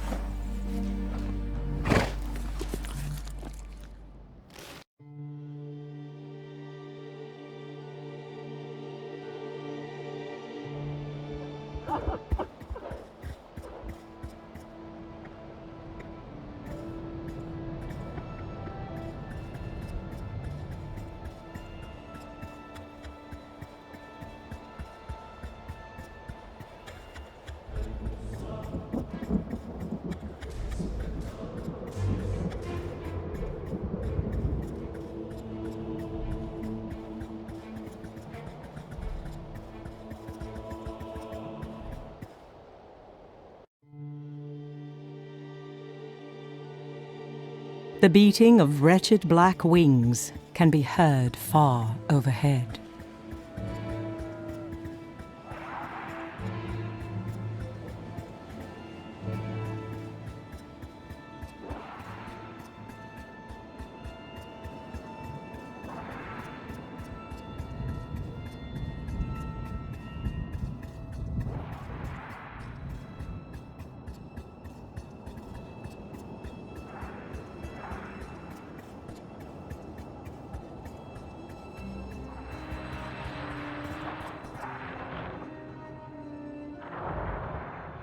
Argonus approaches the griffin cautiously, glancing anxiously toward the skies before setting the gold-laden basket upon the sod.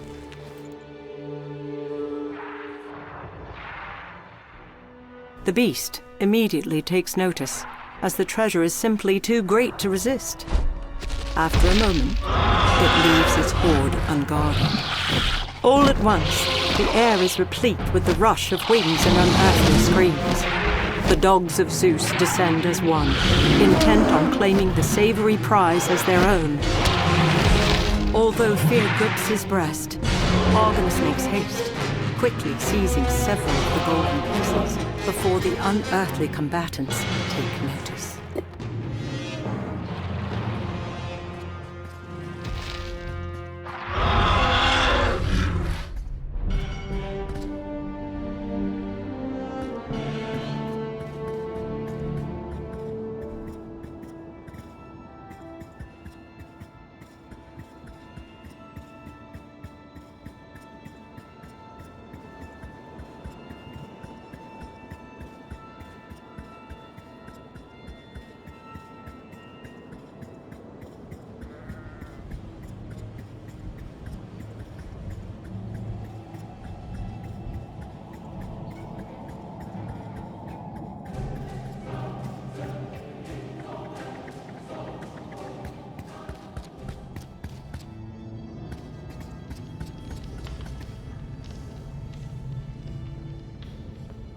Like a hunter returning with prized spoils, Argonus holds the golden artifacts high, and the statue of Hephaestus stirs. Well done, Argonus. The god of smiths says, nodding. While I will not interfere with that which has been set into motion, mighty Hephaestus can instruct. Can he not? The god motions to the forge. 4 things are paramount, Argonaut. Coal for the fire, air to stoke, metal to shape, and a tool to shape it. He then points to Argonus. Sailor, historian, mapmaker, and soon metallurgist. Surely your father Argus would approve. And with that, Hephaestus looks away and moves no more.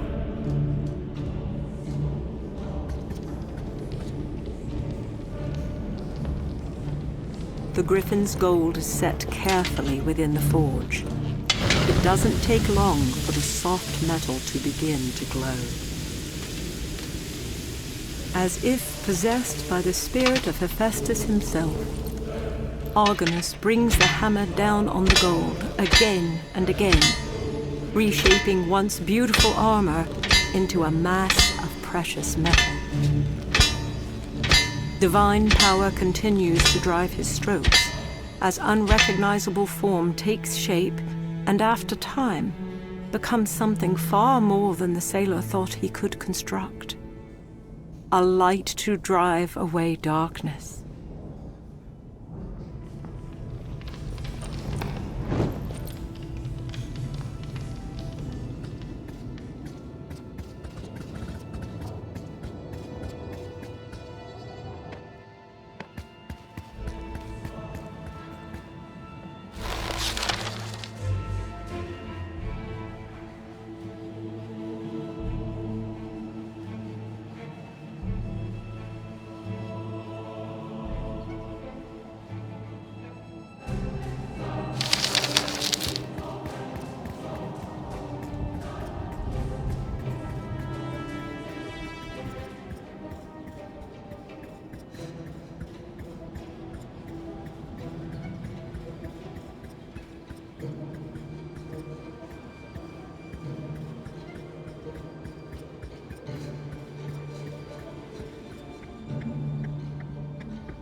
The torchlit flame generates a small amount of heat, but offers little comfort to the wayward sailor.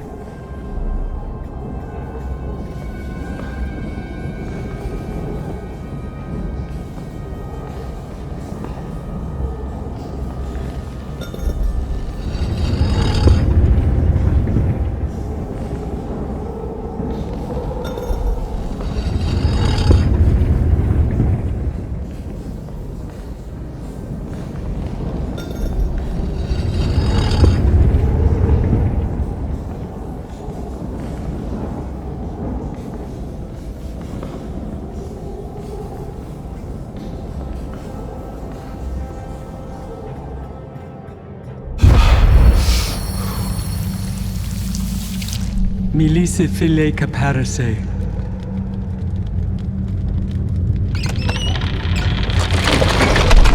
Come, Euryale. It is time. No, What did you say? I will go no further, and neither will you. I won't let you. You won't let me? You won't let me? I have had enough of your questioning, your endless whimpering. Sister, this must end. Yes, you are right. This must end.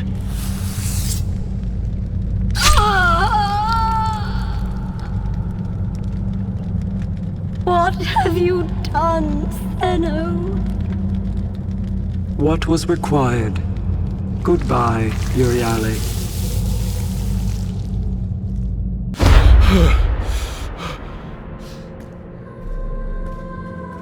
Book 4. The Penitent One.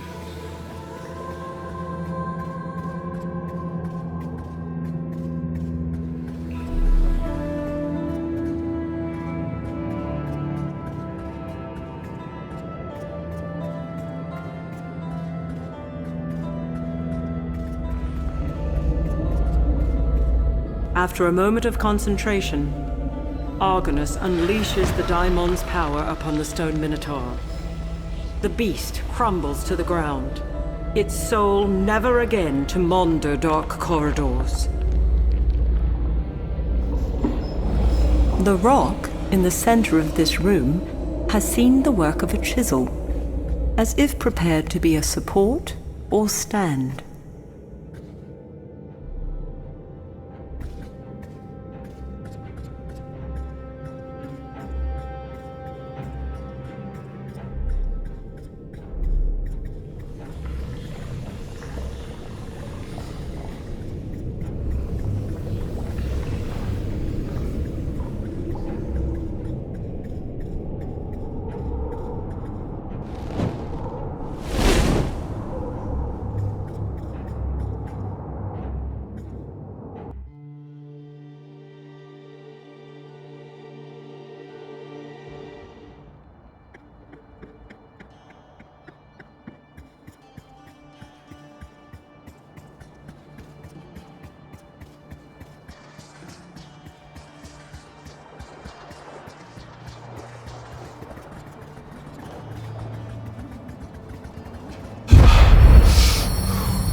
Argonus is unsurprised when the sculpture of Apollo stirs. After all, he has come to expect such things upon this enchanted isle. What does startle him, however, is how casually the son of Zeus dismisses him out of hand. How is it that a mere sailor may enter my temple and approach Apollo in such a manner, his hands empty of tribute, no song upon his lips? The god's voice becomes despondent. Look about you. All things have been diminished. This sanctuary, once full of music, is now naught but a tomb of silence. I sense that you would require something of me. Yet you, a scholar, do not bring me the very thing which my heart desires. Before Argonus can utter a word, the god of music turns away from him, but not before laying a pledge upon the sailor's shoulders. Return with an offering worthy of one such as I, and the light of Apollo may yet shine upon you.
Thanks to the gift of sight granted to him by the witches, Argonus recalls and recites the words spoken by Steno. Μίλησε φίλε και πέρασε. As the doors part, the smell of blood rises to greet him.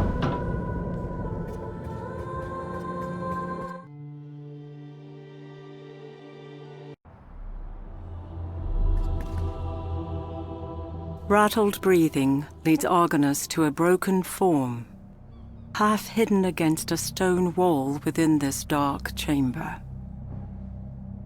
When the figure finally speaks, a voice is soft and filled with pain. Come no closer, Argonaut, else you be brought low like many men before you.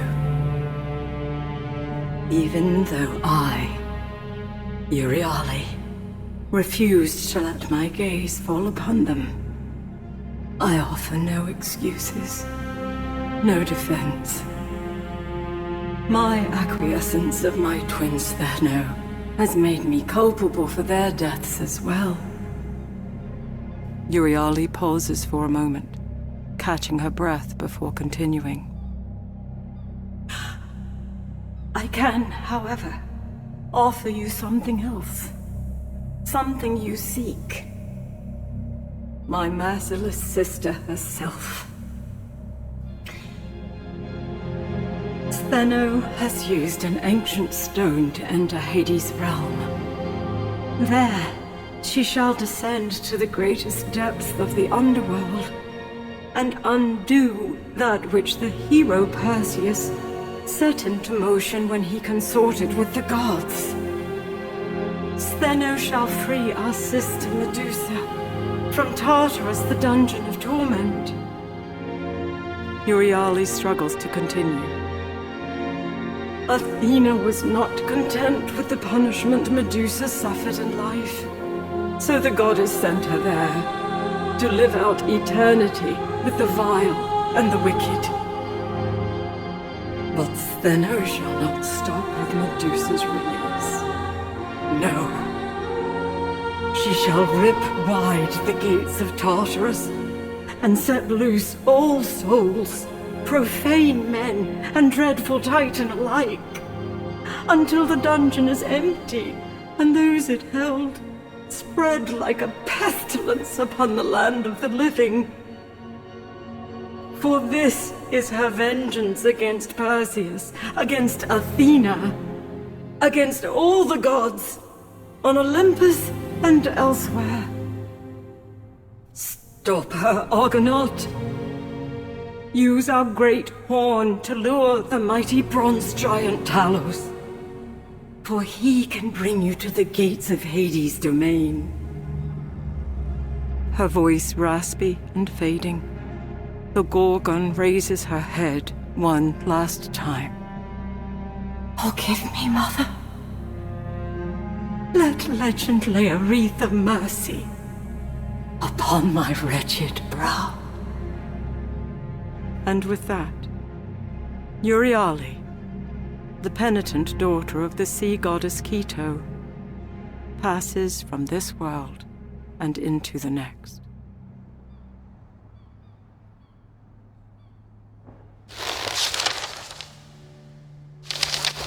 I am a fool, wandering in a desert, muttering words of salvation and revenge through parched lips.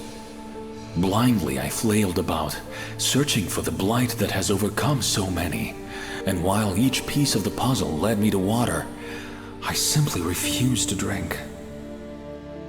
The Lord Poseidon himself revealed the first, when he spoke of the son of Danae and of Zeus. And while I knew this to be Perseus, I failed to recognize Poseidon's anguish was not bound to the death of his servants, but rather his lover, Medusa. Then the twin Gorgons, whom I had seen in a great vision, while protected from the effects of their dreadful gaze by the eye of the Grey Eye. Did repentant Euryale not say that she wished to mourn her sister in peace? It is now obvious that she spoke of dread Medusa, a woman that legend reveals fair Athena once cursed to wear a brow of vipers and turn men to stone. The goddess herself, when first met, readily admitted her hand stirred the waters of spite and vengeance. Now I see clearly that this sailor must do more than prevent the death of his shipmates. I must stop this dread ripple from becoming such a great wave as to pour unhindered from Hades' realm and drown all I hold dear.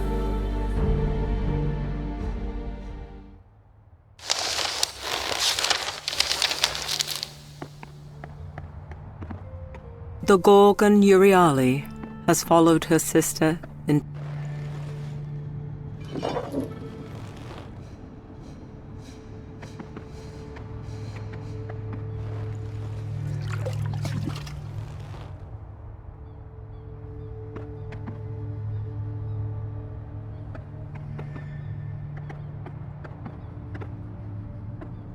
His hand shaking, Argonus moves the model of his father's ship from shallow waters to the beach surrounding it.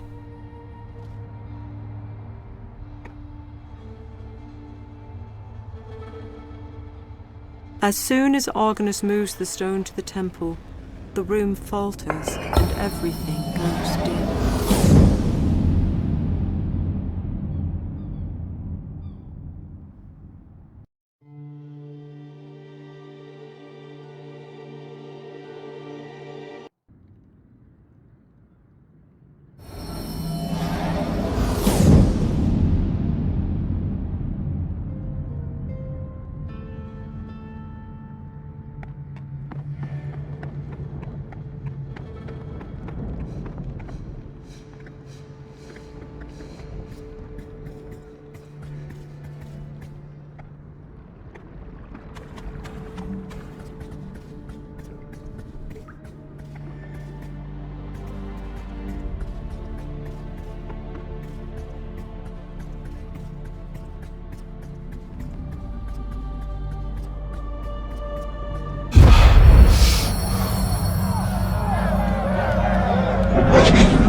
As the Hydra crumbles to the sod, the soul of the beast does not appear, nor does it succumb to Hades' call and depart to the underworld.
Once the stone is held within the light, the world around Argonus wavers.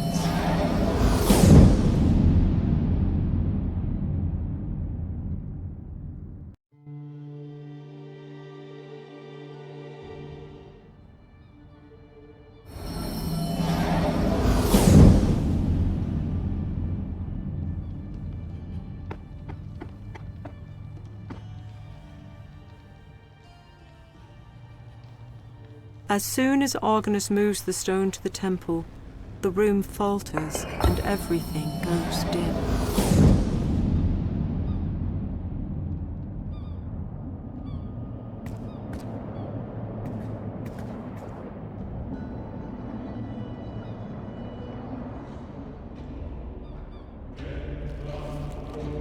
As soon as Argonus lays the lyre at the feet of the statue, the god of truth and prophecy awakens once again. Apollo appraises the gift for a few moments before the stone lips part. Though its form is crude, and its strings are found wanting, you have done well to bring this lyre into my temple. And although these days are dark, it shall bring music where none could be found. I would appear a boorish god if I did not offer something in return for this boon. Apollo says, gazing about, seemingly lost in thought. The statue waves his hand, and a heartbeat later, Argonus feels his satchel move. Take this, historian, so you are forever with song, forever with music. Let it never be said that Apollo is not as generous as he is beautiful. A smile forms upon Apollo's face, before becoming unmoving stone once more. This shell was given by the god Apollo. When put to a sailor's ear, the sound of dark waves can be heard, above a faint, beckoning song.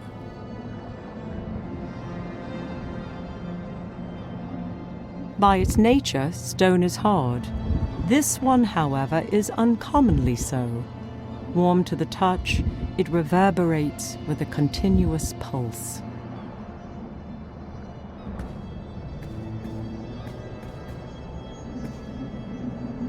Once the stone is held within the light, the world around Argonus wavers.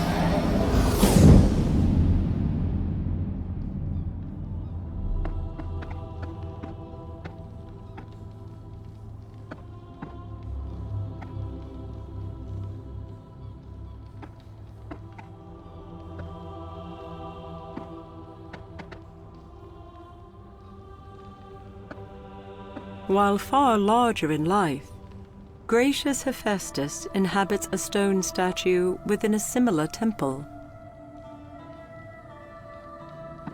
The statue, dedicated to Hades, lord of Hera's temple, set just outside her golden orchard, can be seen here, fashioned of stone.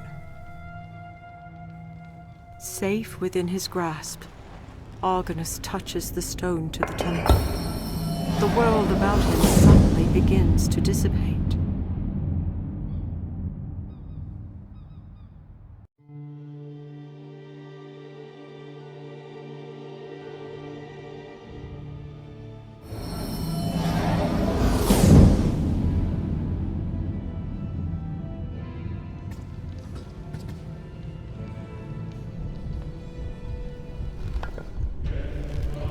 Argonus sets the petrified heart of the Hydra before Hephaestus, prompting the statue to life once more, without questioning the intent of the sailor, nor asking for a boon in return. The god's mighty hammer crashes down, freeing the creature's organ from its stone prison.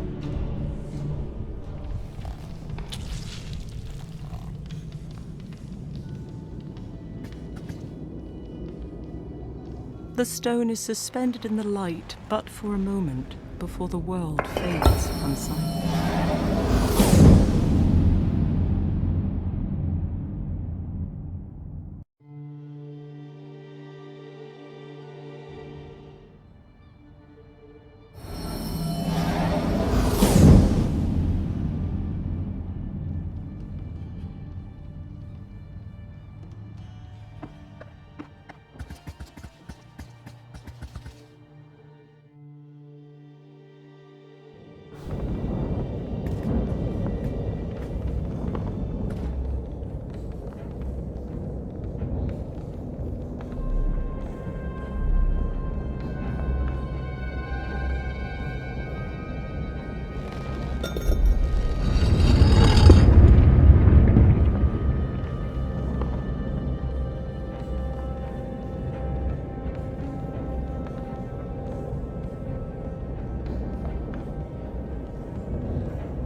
Argonus pulls the wooden handle, and with a groan of protest, the platform beneath his feet begins to move.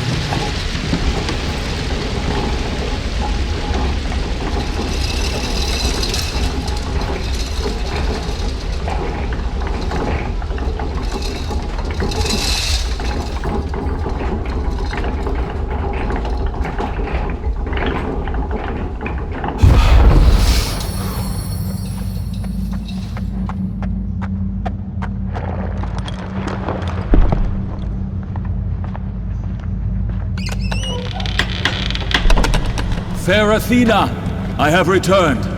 Reveal yourself to me, as your servant awaits. I am here, Perseus. Do not be afraid. Did you accomplish the task I set before you? I have, my lady. The Grey Eye revealed the location of Hera's nymphs, who in turn provided me with the sack you see before you. And what of the other labors? I have fulfilled them as well. Winged sandals from Hermes, a dark helm from Hades, and from your father, a great sword. Well done, Perseus. But even all of this will not be sufficient to cleave Medusa's head from her shoulders. A final gift, a polished shield of gold. Use it wisely, else the Gorgon's gaze shall be your downfall. Now go, my warrior, and finish it.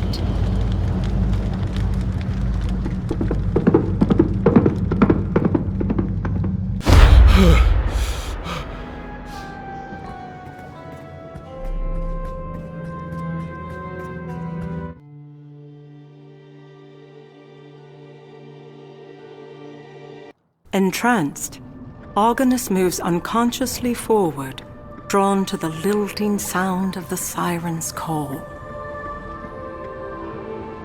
As feet sink into the wet sand, a familiar voice rises above the haunting aria. It speaks to him as a lover might.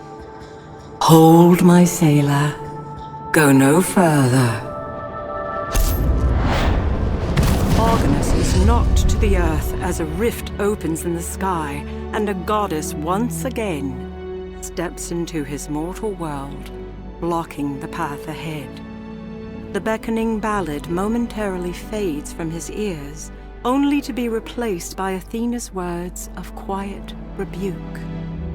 Argonus, she says, shaking her head, her eyes kind. Is this what fair Athena has become? A map-maker's keeper? A deliverer of historians? You, of all men, know that no living creature can resist the web that the daughters of Achelous spin. The siren's song would surely lead you to ruin. For your sake, and that of your countrymen, I simply cannot let you pass. And with that, Athena, the goddess of reason, becomes a silent sentinel before a stunned sailor of the Argo.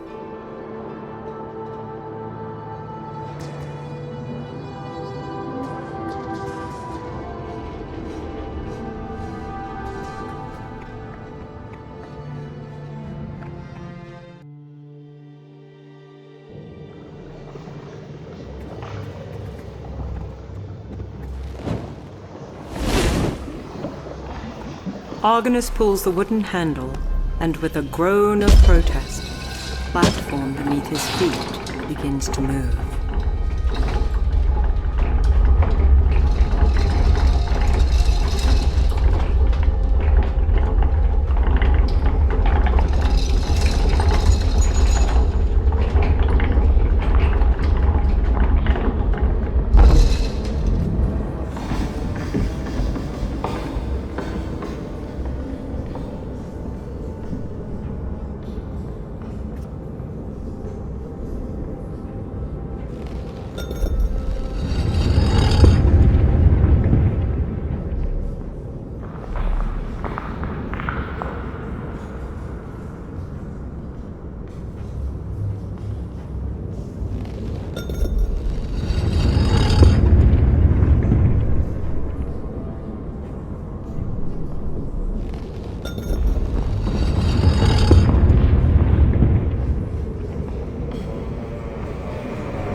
'Twould appear to be nothing more than an ordinary skull, if not for the small green glint in its eye.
Hera's temple, set just outside her golden orchard, can be seen here, fashioned of stone. Safe within his grasp, Argonus touches the stone to the temple. The world about him suddenly begins to dissipate.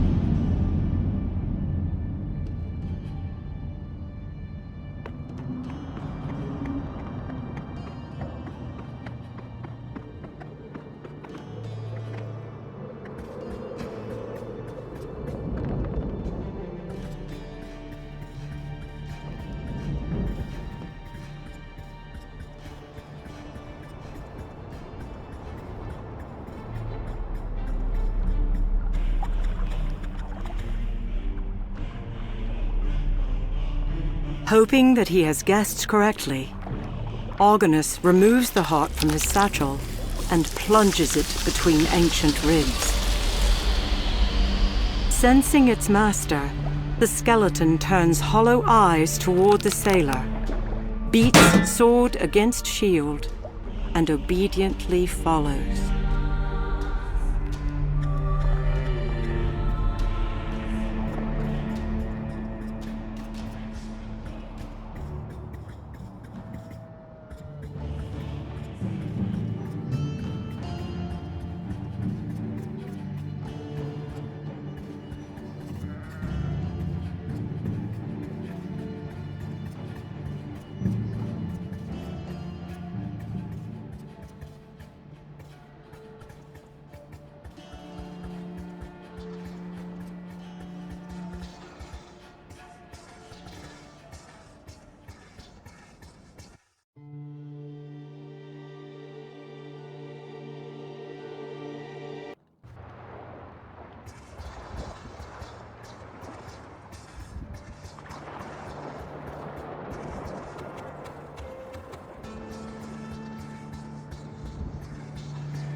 Barring the path ahead is glorified Athena, virgin daughter of Zeus himself, savior of Argonus, son of Argus.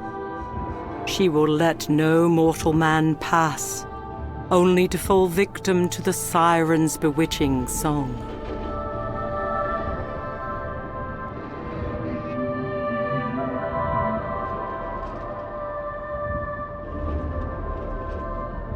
Argonus places a shell into the palm of his undead vassal.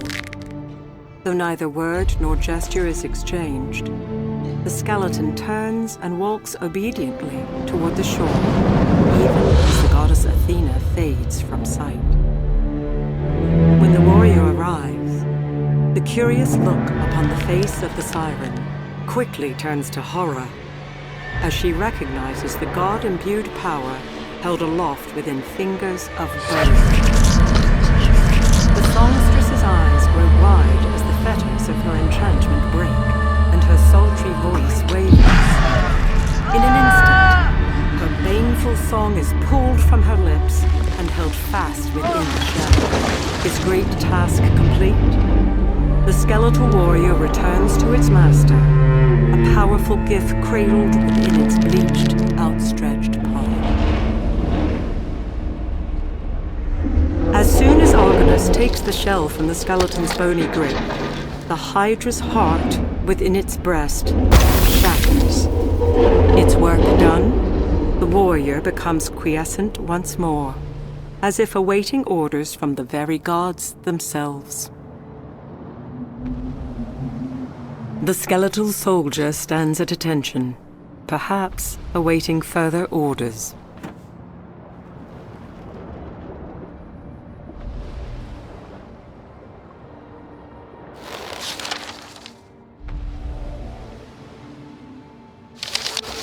Though these words may never reach the shores of Crete, I will not tarry in my writings, nor shall I abandon all hope. For despite my frailties, my foolish nature, I have found favor in the sight of the gods themselves, and one in particular, a goddess. Who am I that fair Athena would appear before me, clad in glory, full of providence and grace? Although I am but a man, she once again saved me from ruin. For I would have surely walked, beguiled, into the depths of the very sea I have pledged my soul. No, I will not abandon hope, nor shall I declare the lives of my fellows forfeit. For if a goddess finds me worthy of new breath, and declares my brethren yet live, who am I to question? Who am I to contend? And while she remained a steadfast bulwark in times of trouble, an idea formed within me. Though no mortal man can resist the siren's call, mayhap the dead could render her enchantment unavailing. From the mouth of a siren, daughter of the river god Archelois herself, my undead servant drew forth the lilting aria. Thus a great labor that began with a beating stone heart and ended with a captured beguiling song was fulfilled.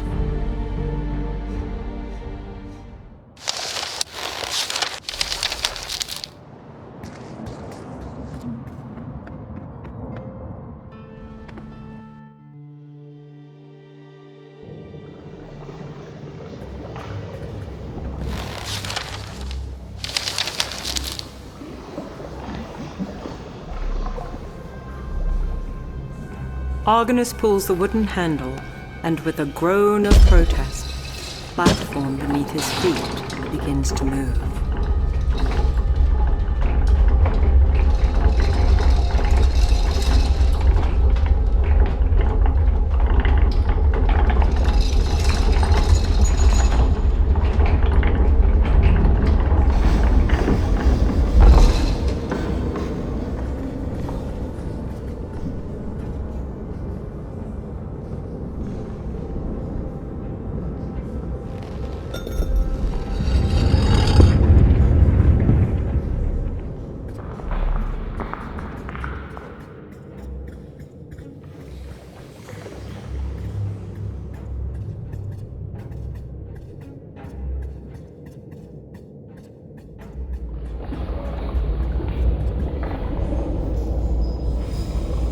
Argonus removes the buckler from his back and carefully places it on the floor. The result is immediate and startling. The shaft of light bounces off the reflective shield, and within moments, the entire cavern is illuminated by an unearthly glow.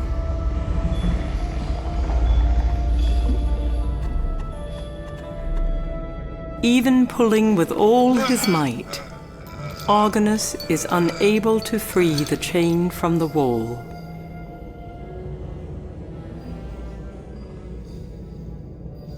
The rusted chain is no match for the enchanted sword. As iron links fall, a loud crash shakes the chamber, and the horror that was held captive high above settles on the stone floor below.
Remembering Euryale's dying words, Argonus holds Apollo's gift to the mouth of the massive ram's horn. The lilting song of the daughters of Achelous pours from the shell, spreading a grand, beguiling melody throughout the valley below. Within moments, the mountain under Argonus begins to rumble, and the sound of resounding massive footfalls can be heard over the haunting din. Although he has witnessed many events that no other living mortal has beheld, still Argonus's heart is filled with a terrible awe as Talos appears through the sea fog. Drawn by the siren's call, the bronze giant moves steadily, striding toward the mountain until its massive head fills the arched windows of the Gorgon's lair. Before becoming completely still, Talos extends his hand as if in invitation.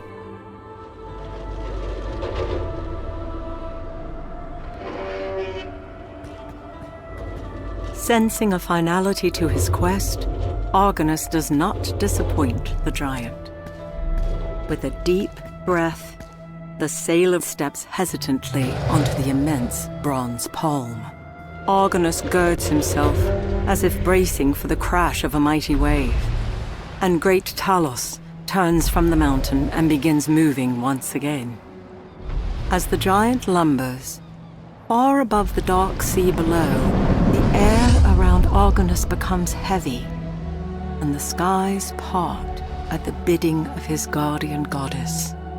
Athena, once again revealed in glory, smiles as she speaks. Argonus, my hero, my warrior. You have done what no man has done before you.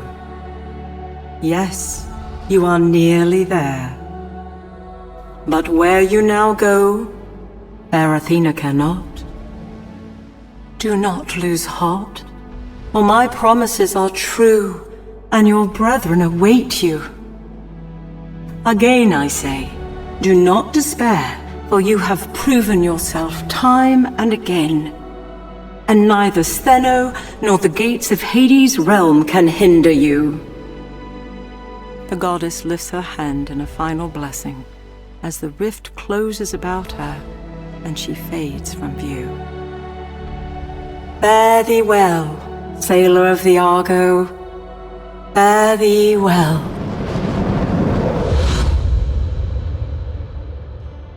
His heart heavy, Argonus' eyes are drawn upwards, where he finds himself beneath another towering mountain, a crumbling entrance hewn into its face. Talos moves his massive hand until it scrapes stone, allowing Argonus to climb down. His task done, the bronze giant turns and slowly walks toward the very sea that holds dear the heart of Argonus.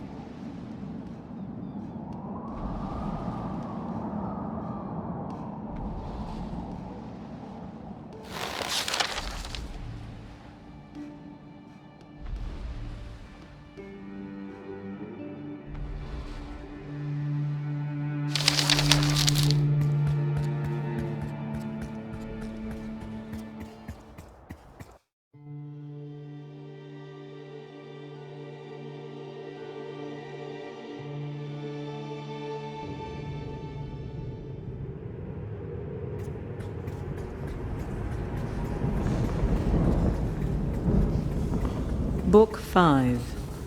These Dark Shores.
Argonus puts his weight against the wood. As the lever moves, the rich scent moves.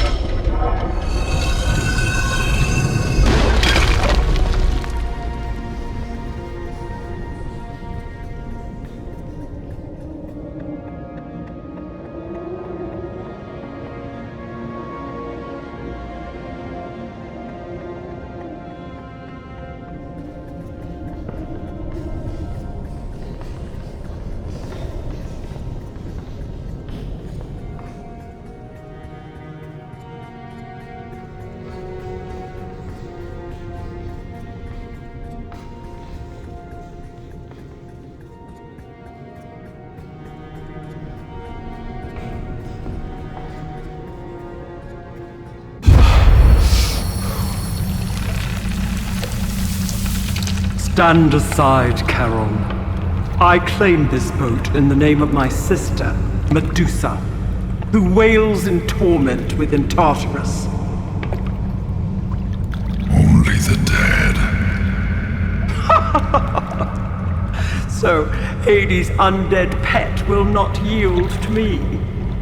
I say again, stand aside. Only the dead. So be it. It matters not. These black waters shall carry my vengeance hence.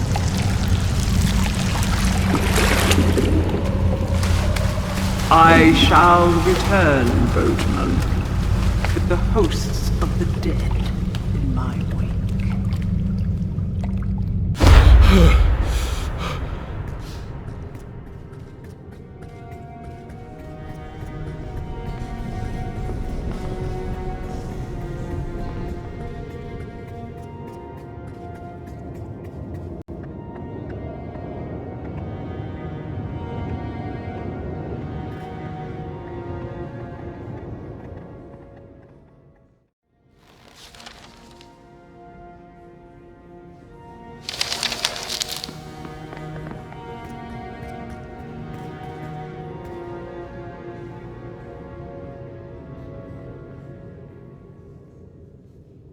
The sailor of the Argo reaches into his satchel, removes a silver coin and presents it to the ferryman. Charon gazes upon it for a moment, then simply shakes his head. Before Argonus can offer protest, distant sounds rise from the river, whispers echoing off wet stone within the damp cavern. Within moments, new voices join the others, creating a disquieting chorus of shouts and cheers. Join us, Argonus! Join us, Argonus! Hail the son of Argus! Argonus! He has freed us! Argonus weeps at the words of tribute as the souls of slain Argonauts rise from the shadows, appearing before Charon, beseeching, entreating, almost as one voice. Hail the son of Argus! As the eyes of Charon move slowly from the spirits to the astonished sailor, Argonus's hand shifts once again, showing that within it, he holds the power of life and death. Charon gazes at the gift from Thanatos, and after what seems to Argonus an eternity, the ferryman relents, motioning the Argonaut to board. As he steps onto the skiff and Charon sets his oar to black waters, a sobering thought enters Argonus's mind. At first, it is a small speck, but it grows even as the sailor's eyes widen in understanding. Athena did not lie. She fulfilled her promise. She granted him a boat from this isle, but not the one he imagined. No, not this one. Grasping this great deception, a wave of anger crashes over Argonus, nearly drowning him in its fury. He who had supped, fought, and bled beside hero Jason, he who had sailed seas no man had set oar within, he had been played the fool. But even as this vile thought seeks to overcome him, to bring him to his knees, another appears. It is different from the last and whispers something new into Argonus's ear. Something far more powerful. Perhaps he had washed up onto these shores a sailor, a historian, a map maker, and yes, the puppet of a goddess. Perhaps this was so. But has he not now become so much more? A hero in his own right, with a story yet to complete. Argonus, the rider of Pegasus, liberator of souls, bane of harpies, forger of light, sets his jaw, knowing that Sthennos' retribution must come to an end. And as he stares out beyond the Black River, tendrils of darkness surround the boat, and the underworld claims him as its own. Spell it falls,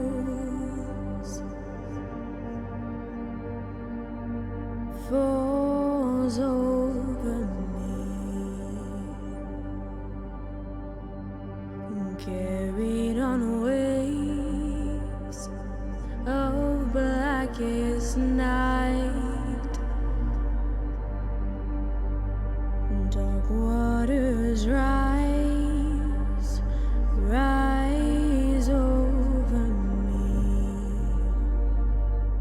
Your spell it falls, falls over me. Unsalted wind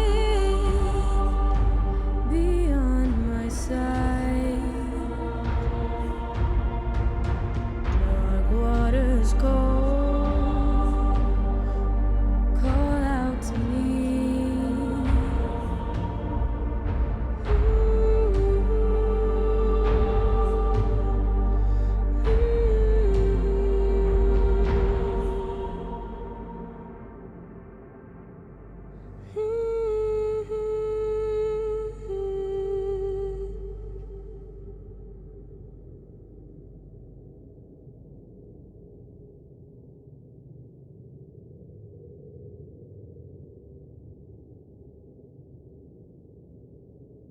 Epilogue.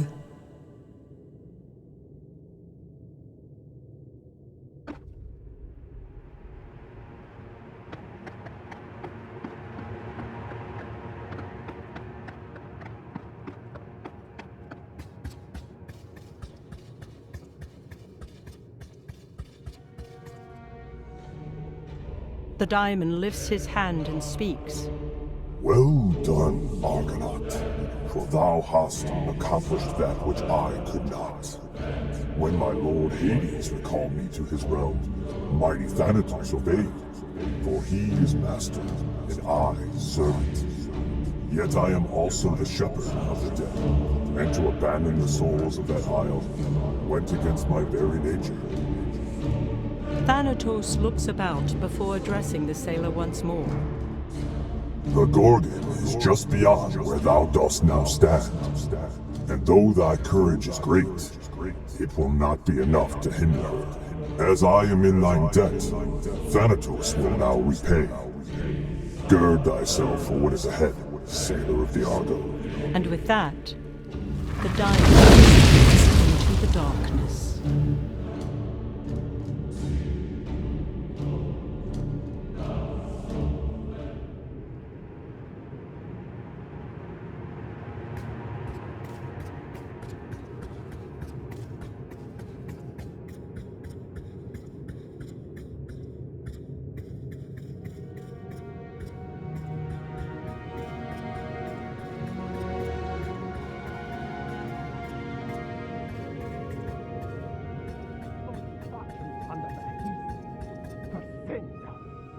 Sthenno hears Argonus approach and turns to face him. Before her transforming eyes can settle upon the sailor, Argonus raises the gift of Hephaestus, and the torch blazes into life. The Gorgon shields her face against the blinding light. Stheno rages, her words daggers. I will have your head for this, Argonaut! You were a fool to face me alone! Before Argonus can utter a single word, another voice rises from the fog, one familiar to both sailor and Gorgon alike. He is not alone, sister. Amazed, Argonus watches as Euryale slithers across the rocky ground toward her twin. Stheno begins to wail. Euryale! We're so close! Kill him! Kill the Argonaut! No, Stheno. I will not, Euryale replies, her voice strong, her body restored by a grateful daimon. We must free our sister! We must free Medusa! No, it is you that must be freed. Freed of your madness. That, Euryale grabs hold of her sister, and the light of Hephaestus becomes like the sun, engulfing its occupants and driving the darkness from every corner of the cavern. As suddenly as it appeared, the light fades, leaving a stunned sailor of the Argo standing alone within this dread hole. It takes a moment for Argonus's eyes to adjust to the darkness. Before him is a statue, or rather 2 statues, embraced in time.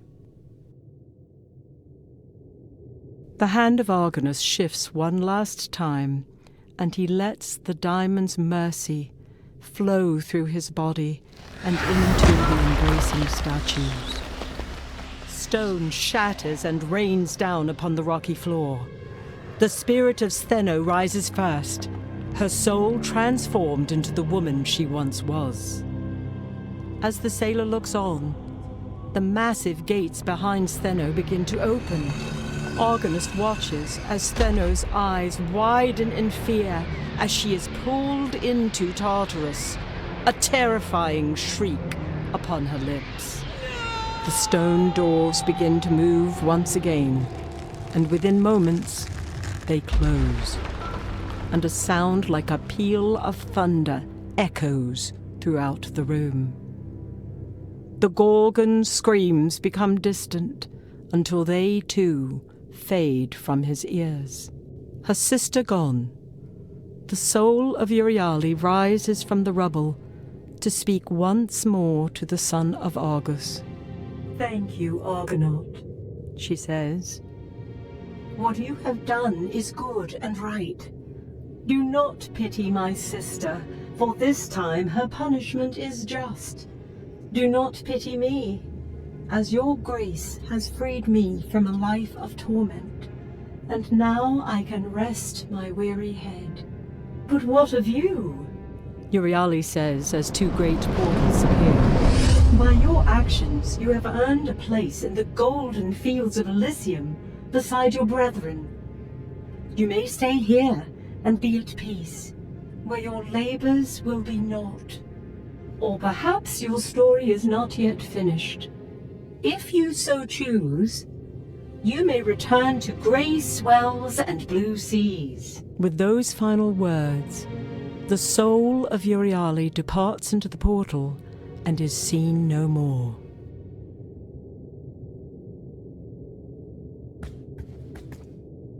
A smile creases the face of the sailor as he steps into the portal and whatever adventures await.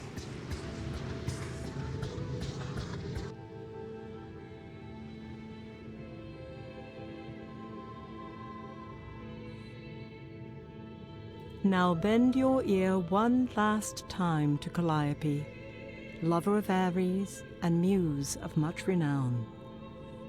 The story of Argonus and the gods of stone has been told in epic verse, and like the namesaked sailor, I too must depart from this isle, putting aside quill and parchment. Argonus has fashioned a mighty ship, manned by a new crew of Argonauts, and tirelessly recounts his adventures upon the uncharted isle of Mythos.